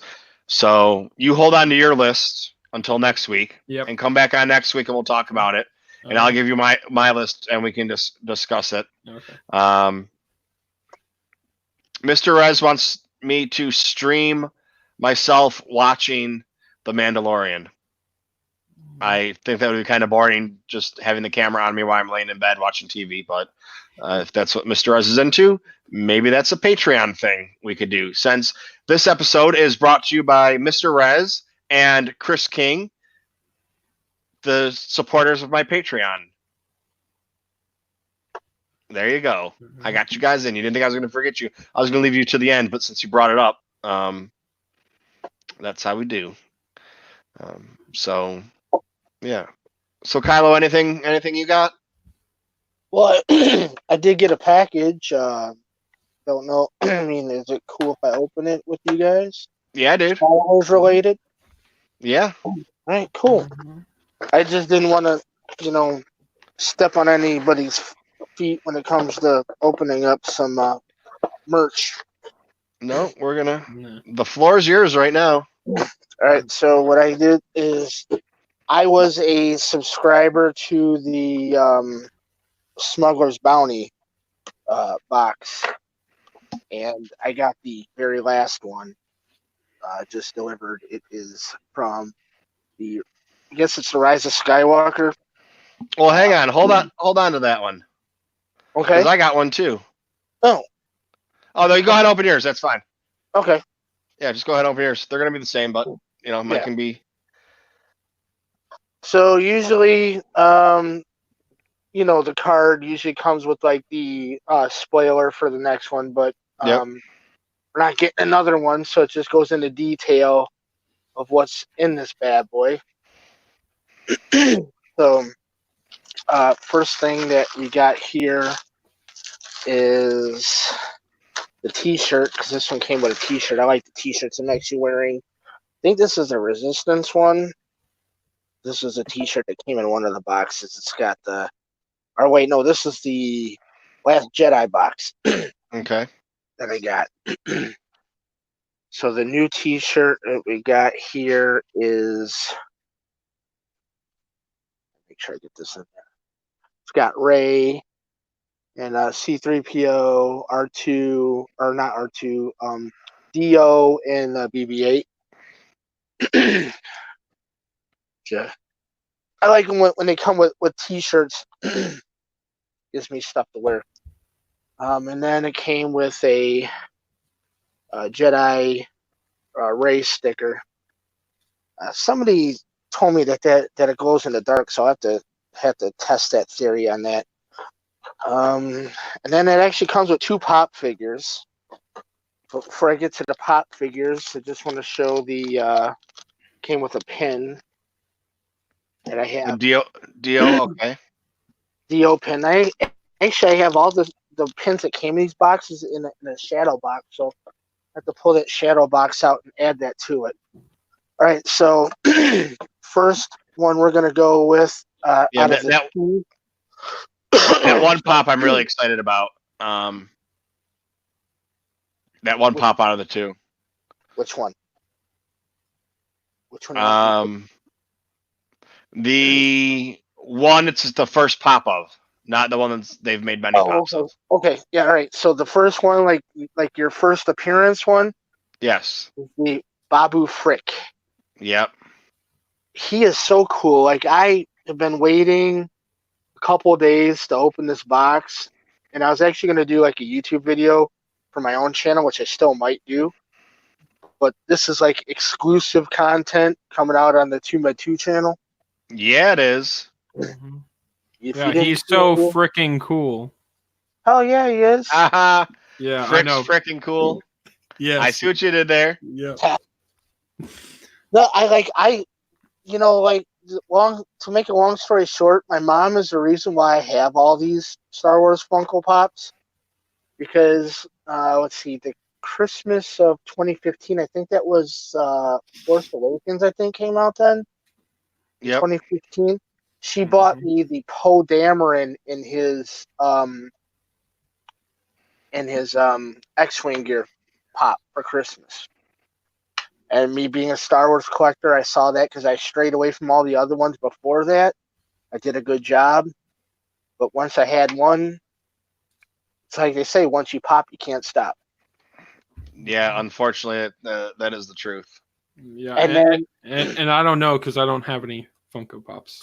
That's what I was going to tell you. Don't start because it's going to start with one or two, or you're just like a character, and then it's only collecting 3 or 4, of that character. Even if you're not talking about the expensive ones like Luke, if it's even just I'm just gonna get the bounty hunters. Well, now there's more bounty hunters come out, or there's different versions of them, and you decide you're not going to spend the money on the expensive ones, but you're going to get this one or that one because they were in the scene together or a movie together. It's just it's bad. Like I caught that addiction. My wife always tells me it could be worse. You could be addicted to drugs, but you're addicted to collecting. So at least we have something you could show your money for rather than being addicted to booze or any drugs. I used to smoke and drink. So what I did was I took the money that I would use from buying cigarettes every day and getting my booze that I used to drink all the time. I put that money together, and at the end of the week, I just went and bought Star Wars Pops. The money was budgeted towards that other stuff, in our budgeting to stuff that had no show for. I turned around and I started doing this instead. I mean, that's it feeds my Star Wars addiction. So, and then here's the other one. This one, by far, I think has got to be the best C-3PO that they did. It's a C-3PO with Chewie's bowcaster. Okay. There's multiple C-3POs, and I have all of them. And this one, by far, I'll tell you what, if this is the only one you get, Mike, that's the one to be with. I'm telling you, because the other ones I have them just because I'm a collector, but they're nowhere near remotely even as cool. And now it's actually the ones that are coming out now are so much better quality wise than the ones from years ago. Yeah. Yeah, and I understand things get better. Black Series is now better than they used to be, but it's just the detail that they put into them is so much better than what they used to be. Like I'm not saying do remakes of the when you were showing the Luke and Han and Stormtrooper gear and the unmasked Leia, yeah, because there's 2 of those Leias, one, and it's like, it's just if you're, they're both $300 each. It's like if you're, like for me, if I was gonna buy one of them, it's like if you're gonna buy one of them, you might as well buy both of them. Well, now you're spending $600 on 2 instead of $300 on one, which I know it's still price point wise, it's the same. That's like if you get the slave Leia, there's a variant on the slave Leia, and luckily those are just $30 or $40 each. But if you get one of those, bless you. I was just yawning. Sorry. Oh, I thought you sneezed. Yeah. It's like if you get one of the Leias, and then you get I think it's the blue box is 40, and then the variant is 30. The newer one to come out, which is like a year after or whatever it was. It's the black box one, yeah. I still don't really know the difference in the colors of them, but it's like Blue Series Series 1. Blue Series was like the first release, like Series 1, and like select ones they re-release, so they're in like a black box, so like the collectors and the reseller flipper people would be able to say, hey, I have the blue box, which is the original box, or you can get this black box still from the store. And a lot of people are like, well, I want the blue box because it's the original one and not the remake. So then this way they're able to, Funko and Lucasfilm was able to re-release it and make money double time, but then it also, for like collectors, it double hit some of our pockets, and then it caused the resellers to be able to adjust to, well, I have this black one, it ain't worth anything, but I have this blue one, I can sell it for 3 times as much. And that's how the game was played. And that's why some of these are so damn expensive because, like those Stormtrooper Han and Luke's, they're in blue box. One, they're Emerald City Comic Con exclusives, the Seattle Comic Cons. Mhm. So they're already super rare. Plus, on top of it, they put them in a blue label box. So if they ever decide to remake them, they're going to come out in the black letter box, and then there's going to be a difference. Those blue label ones are worth $300. The new black ones, if they ever do them, will be worth like 50. And that's just how they. Yeah, it's the same thing with the Black Series. Thankfully you don't have any Black Series because that's another one that gets up there. They're not as expensive as the Funkos, the expensive ones, but you still have. They made the archive ones that come in a different box. They look different, and now they look better than the original ones. Right. So it's like if you're going to get one to collect because you want it in the box to collect, get the original one. But if you want it because you want it to display out of box, get the archive one because the archive one is now a few years advanced in technology and they look better. They can do them better. Better mold, yeah. They have a better mold and better paint jobs, and I know how that goes. So yeah, Trevor. I like don't know that. how that goes though. I like Black Series a lot. It's just I would probably be single if I started the Black Series collecting. Well, that's When it how. comes to Star Wars, it may not be that bad of a thing, but I kind of like my family life I have, so I'm not going to play with Black Series yet. I mean, that's it's not. I'm not gonna go like I'm getting Funkos that come out now, just because they're coming out, and I don't think I'll go back and collect all the Funkos that go and get the other 300 that were made. Maybe someday, but I doubt it. I highly doubt it. I'd rather do Black Series than that. And we'll see what happens when I unbox the other 40 Funkos I have laying around that are still in the box. Like not unbox them, but take them out of the package they were delivered in the mail. Right. Some of those I might decide to get rid of or do giveaways or just do whatever with that. I don't want them. I got all the ones from Triple Force Friday because I wasn't sure what I was going to want. So I just got them all and figured I'll get rid of the ones I don't want. And I don't know if that's actually going to happen or not. They might just, stay with all of them, but because they all look cool, even ones that I didn't think I would like. And now you have the new Mandalorian line coming out, and we'll see what happens. I'm getting all those. That's only another 10. But then what do we have coming out? They're gonna find other ones to release, whether or not they're from The Force Awakens or this trilogy, this most recent trilogy, or whatever else. And then I'll have to decide, well, do I want to get them just because I started collecting halfway through, or do I just want to give it up and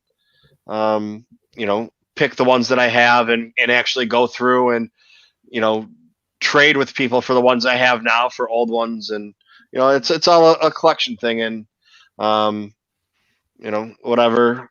I would say just go for the characters and the ones now that you see that you like. I mean, like the Mandalorian set. You said I know I'm going to get those. I mean, even if I wasn't as deep into the Star Wars collection, like freaking museum I have in my basement right now, I would still probably go after those Mandalorian sets because they look so damn cool, and I mean they're gonna look nice on the shelf once I get them to the shelf.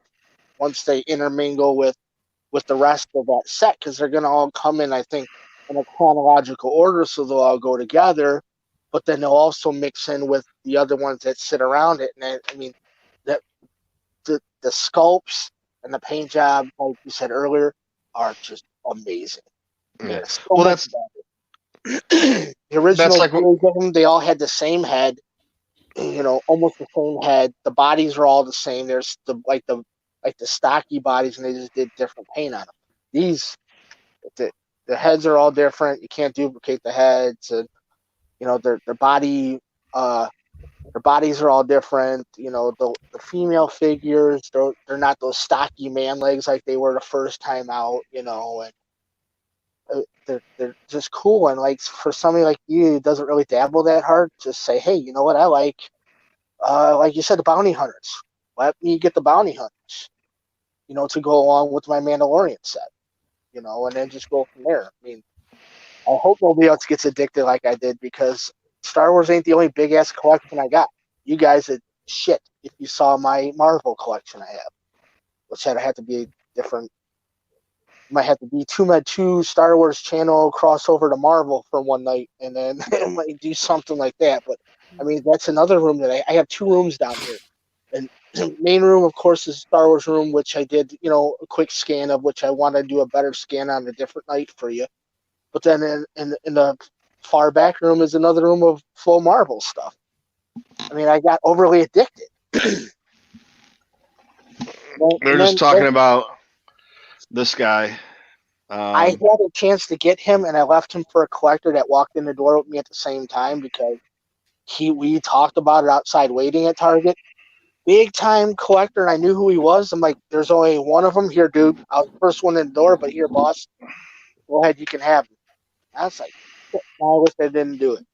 And then Mr. Ez, we got this one too, if you can see. I like up that there. one too. Cool too. But I really wish I'd have got that carbonized Mandalorian. Yeah, so but it's like, so, well, I mean, that's the Rise of Skywalker. I was just ordering the pops, and I was like, I'm just gonna get them all, and then the ones I don't like, I'll find something to do with them. And I still haven't even opened up the box yet. They've been sitting there since October. But I think I'll start to use some of those for giveaways or people that like a certain person or whatever, and just I don't need to collect all of them. The Mandalorian, that's a different story. That's, I mean, if they, yeah, I don't know. We'll figure it out. We'll figure it out together for all you people out there watching and need some things. People are suggesting, for no ulterior motive, maybe some Patreon sweepstakes. Yeah, well, maybe we'll see what happens once I open them up and decide which ones I don't want to. I mean, it would be only right that if I do decide to get rid of them, whether or not they're giveaways or whatever, first choice should go to Patreons. It's only fair. They're paying for first pick, basically. Yep. I second that suggestion. I like that idea. Yeah. So, yeah. So anybody that wants to go, wants to have first choice, it's I don't even know what the hell it is. Patreon at TooMedToo or TooMedToo Patreon. It's in the notes. Just look for it in the notes. But I think that's gonna do it for today. I got some stuff I gotta do. I gotta work. I gotta be I'm working morning shift or earlier, so that's why I'm gonna have time. Like my normal day, I get up in the morning and do whatever, putzing around, and I watch some TV or a movie with my girlfriend, and then she goes to work, and then I usually get on Twitter and whatever else, and Facebook, and then I go to work, and then I come home, and then she comes home a little while after me. But now I'm going to have some time because I'm going to be getting out of work earlier, so she'll be at work, so I'll be able to do my Mandalorian rewatch, do some Fallen Order playing. I have some thumbnails I have to work on and some intros and outros I have to work on for some things that will give me a chance to catch up because I really haven't done anything since Christmas. I was adding on average 5 or 6 people a day to my YouTube channel with promoting it and trying to get the word out there and put it on Twitter and Facebook and Instagram and everything, and working on my contest. And so I was gaining, like, I'd say probably 5 to 7 people a day is what I was averaging. We'll just call it 5.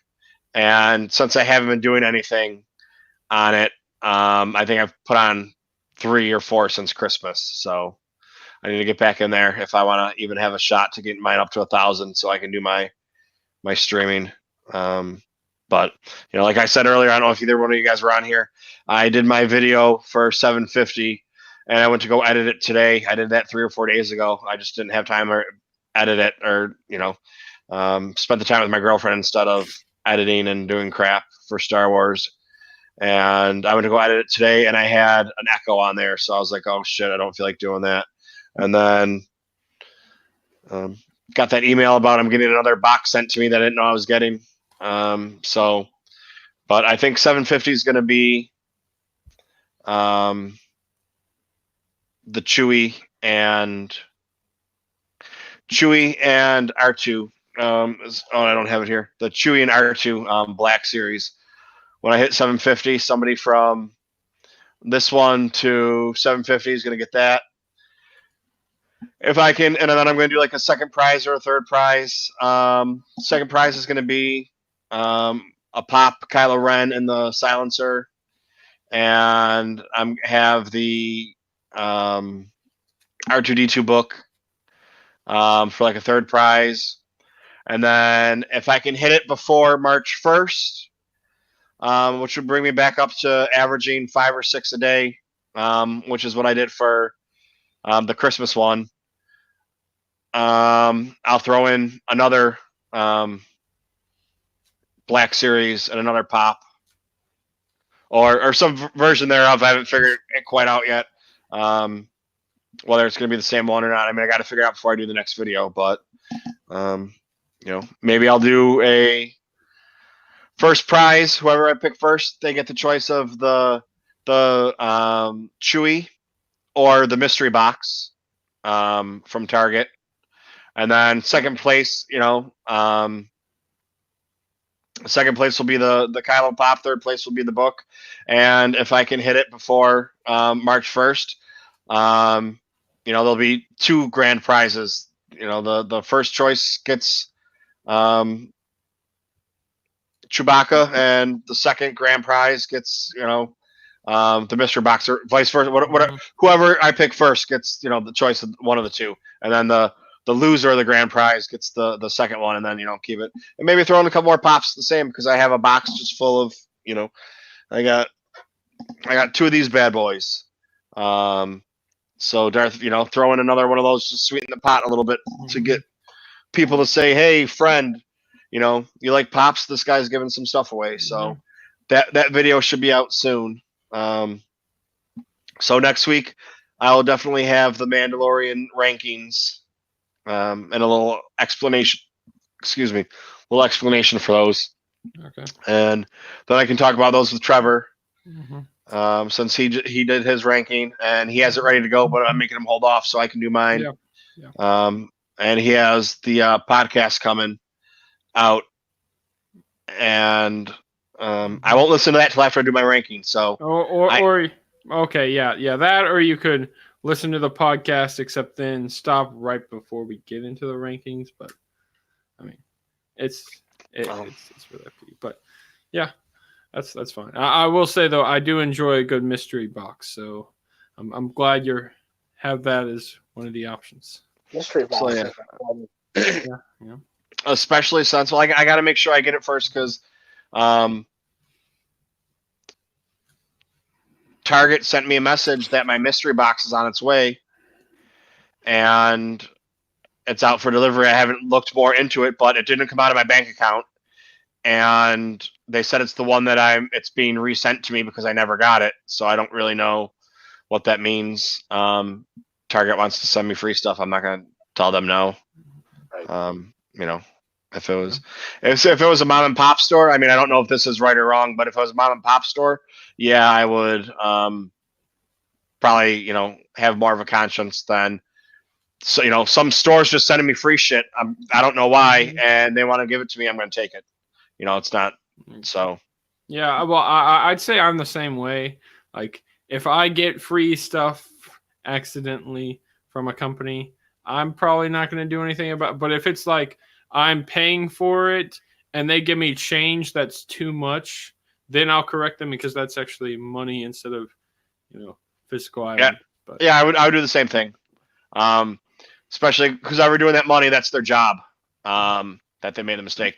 Somebody hit the wrong button on a computer, and I'm getting a $40 or $50 box for free. That's different than costing somebody their job because they gave me the wrong change. Yeah, that's yeah, I guess different, and every situation's different. But I guess the right thing to do in the force would be contact Target and send it back. But they want to send me a box for maybe it's customer appreciation. Thanks for all the money you spent on Black Series. Here you go. Don't tell anybody. So I mean, Target's not sponsoring me. If they were sponsoring me, I'd send it back. Or maybe, you know what? This episode is brought to you by Target, a great corporation. Everyone should shop at Target, especially if they're going to give you free stuff. There you go. Okay. So there you go. Target, thank you. If you do send me this free box, it was the next sweepstake is brought to you by Target. There you go. Target's been I charged them advertising fee. That was their advertising fee. Okay, but you got to say Target, expect more, pay less. Okay. Target, don't expect anything and get free shit. Okay, that works That's too. for a motto. That works too. But all right. Yeah, I think we're gonna call it a day there, because if we start talking about anything else, it's gonna end up being another hour or two, and I don't feel like doing another hour-long chat. So I'd like to thank both of you for being here, still being here. As everybody knows, you can pop in whenever you want. Stop in for 5 minutes, stop in for 2 hours, whatever it happens to be. Put the kids to bed, come back. Beyond, put the kids to bed. I know Mr. Rez doesn't like to be on camera. Nick, you ever want to stop on, just let us know. Somebody else popped in earlier and said hi. I didn't say hi to them. But hi now, whoever it was that popped in here.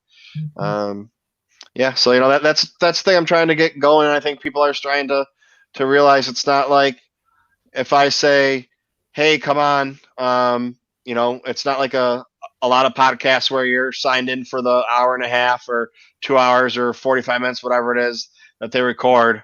You can pop in, pop out, whatever it is. Trevor was on for the first hour, came on for the second hour. You don't even have to be on that long. You can come in for 5 minutes and say, hey, you were talking about something. This is my opinion on it, because it's easier to talk to you guys for 5 minutes or 10 minutes than it is to type and get reactions that way. So I mean, that's pretty much what I'm trying to do with this live chat. Is it doesn't have to be 2 people for 2 hours or 5 people for an hour or whatever it is. Just pop in and out as you please, every week, once a month, once in your lifetime, whatever it is. So yeah, I guess that's it for tonight, fellas. It's weird saying that 2 hours and 40 minutes is a short live chat for us, but that's really the truth. Yeah, usually they're a lot longer. Yeah, I'm not planning that way. Next week when we have Rural Farm Boy back and everybody else, and Trevor, if you're in here too, me and Nick from the chat, we had a conversation last week, and I wasn't able to jump in the stream last week. But next week, if I get a chance to jump in, I want to jump in with something we discussed about the end of Rise of Skywalker, or something that I kind of want to get some maybe ideas or bounce it off you guys. It's got something to do with Ray, so it's something that I'm kind of confused about, but I'm sure maybe amongst Trevor and Mike and Anthony and whoever else is in here, I'm sure we might be able to get something sorted out on it. Something All right, to do with definitely. Ray. So this is really the first time we have plans for next week's show. Next week's show, Trevor and I are going to be talking about the Mandalorian, and I mean anybody else, if you have your list. I know a couple other people have already done their lists or whatever. That's what streaming Star Wars. What their last episode was pretty much their list of the Mandalorian. But anybody else that wants to jump in and talk about, we can do that. So go ahead and Kylo, go ahead and rewatch the Mandalorian and give your list of 1 to 8 or whatever, whatever you got. I don't know. I think you were putting your daughter to bed. I went with a cop out of 1 and 8 were number 1, and then all the rest of them were number 2. But I'll have an actual definitive, better list. I might have some ties in there. Who knows? Because it's my show. I'll do what the fuck I want. Oh, I should probably be on camera when I talk. I was relaxing. Hey, look at my that is all of my collection. That is everything I own Star Wars wise. Behind me. That is everything. There is no more. I do not collect any Funko Pops. I only collected the carbonized Star Wars things, and that's all I have of everything. So next week I'll open up some more books and some more pops and some more Black Series, I guess. And then, see how that is. Yep. All right. So yeah, guys, tell them where to find you, and that'll be it. All right, you can go first. Okay. I got to get back to posting new content. I have a bunch of stuff get ready to come out. You can find me on the Kilo Custom Squad here on YouTube, Pop Doc on Instagram, and we also have a Kilo Custom Squad on Instagram as well. The kiddo has her alias on Instagram. She's Spider C 2006. You can find her there too. She puts up some pretty cool stuff too. So that's where you can find us. So we got to get back into doing videos. The whole COPPA thing with YouTube kind of hurt for a bit. We laid off until we try to find out what's going on with that, with the whole made for kids, not made for kids. But that's when my channel's not made for kids. So we're coming back with some new content now that I can start doing stuff down in my Star Wars room for like Star Wars reveals. So now I can start doing more content. And more Star Wars Legos are coming because I have some to build, and I'm going to put them on in videos too. Yeah, and I mean, with that, set up your camera so that you can, and just people will sit there and watch you build Legos. And just whatever, how many, if it's something smaller and you do it all in one, or a bigger one and you pop it out in a couple different phases, but people will sit there and watch you build Legos because that's what people do. Some people enjoy that. Yeah. I could chit chat back and forth with them too, like I did. I did an hour long. I built the Wind Raider Masters of the Universe. Those mega constructs. I did it on a live. It was on like a Facebook Live, just testing it out. And I had like a good turnout for that. We sat there and we chatted the whole time while I put those together. So it might be something I might do, like on a weekend where I'm home by myself. But that's all I got. Getting ready to come out that, and I jump on here time to time with you guys. So, and I work. All right, so then. I guess it's you, Trevor. Okay, fantastic. So you can follow me on Twitter at TrevorBeast454, as it's pictured there, TreverBeast454. Also on Sporkle, sporkle.com/user/TrevorBeast454, where you can find all the different trivia quizzes I made, both Star Wars and ranging from a whole lot of other topics. And, since I mentioned this earlier, you can also go on to the Canto Cast, episode 73, The Mando with Trevor and Tristan, that just dropped now.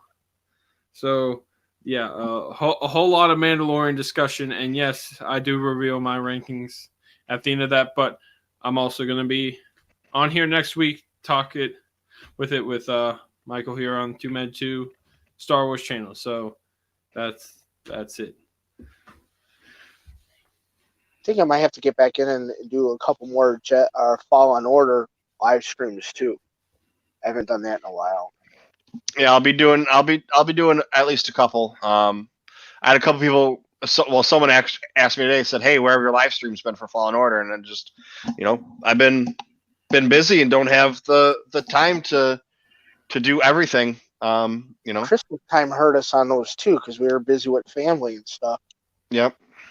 So, I mean, I got to get mine going because I know if anything, when you run into a hard spot where you run around for half an hour, you can grab your phone and look real quick, and I'll have the playthrough going for you. Because I've already beat the game already, so I've been going back through replaying it for like a playthrough for a couple things to reference. So hopefully that'll help you out and whoever else plays the game that's stuck. Yep. So, yeah, the Canto cast number 73, the Mendo with Trevor and Tristan. It just dropped because I have that on my podcatcher. All right, fantastic. So I will sometime this weekend get listening to that.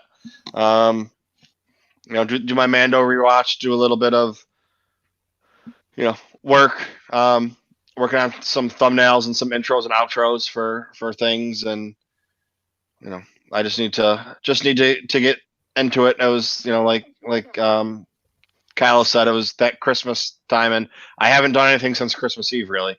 I did my stream on my normal Monday stream, and then I did my Christmas Eve stream or my New Year's Eve stream, and that's the only thing I've done. I'm doing the calendar now. I don't know if you guys have seen that on Twitter or on Facebook.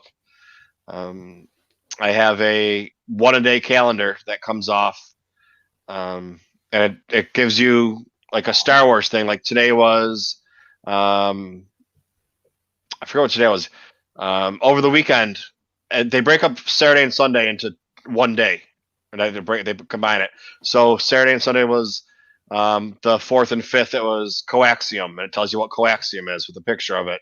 And so I just posted on Instagram and on Twitter and Facebook, so everybody gets that's 360 whatever days of learning something about Star Wars for people. And hopefully they'll be like, we had Sea Slug the one day, and I won't even get into it. You just go find it on my Instagram. And I just found out I have a business account set up on my Instagram, so it stops sending pictures from when I do a picture on Instagram. It's supposed to send it to my Facebook account and to my Twitter page. Well, it stopped sending it to my Facebook page. I didn't know why, and I just realized that I have a Instagram business page, which didn't know that I had. So the only thing it's sending to it is the calendar picture so far. It's the only thing that I have on there. So I have an actual page that's just all of the calendar that I guess I don't know if I'm actually going to do anything with it. I just figured that out a little while ago today and just thought I'd tell you guys. So yeah, but it's still so. But I mean, I'm putting them up on Facebook and everything, so that's where they are. So yeah, so all right, yeah, that's it. Before I just ramble on about nothing for another time. So yeah, so we have next week. We have Kylo's question, him and Nick, that they're gonna bring up to us, and we have myself and Trevor talking about the rankings that you will already know about because you've heard about it on the CantoCast that just dropped. So that is the CantoCast on all of your podcatchers. And if you can't find it on a podcatcher you have, find it on a podcatcher you don't have and start using that one too. Yep. Thank you for the shout out of that again. All right. All right, everyone. Yeah, so that's it for tonight. I said good day. May the force be with you. Have a good one. Yep. See you around.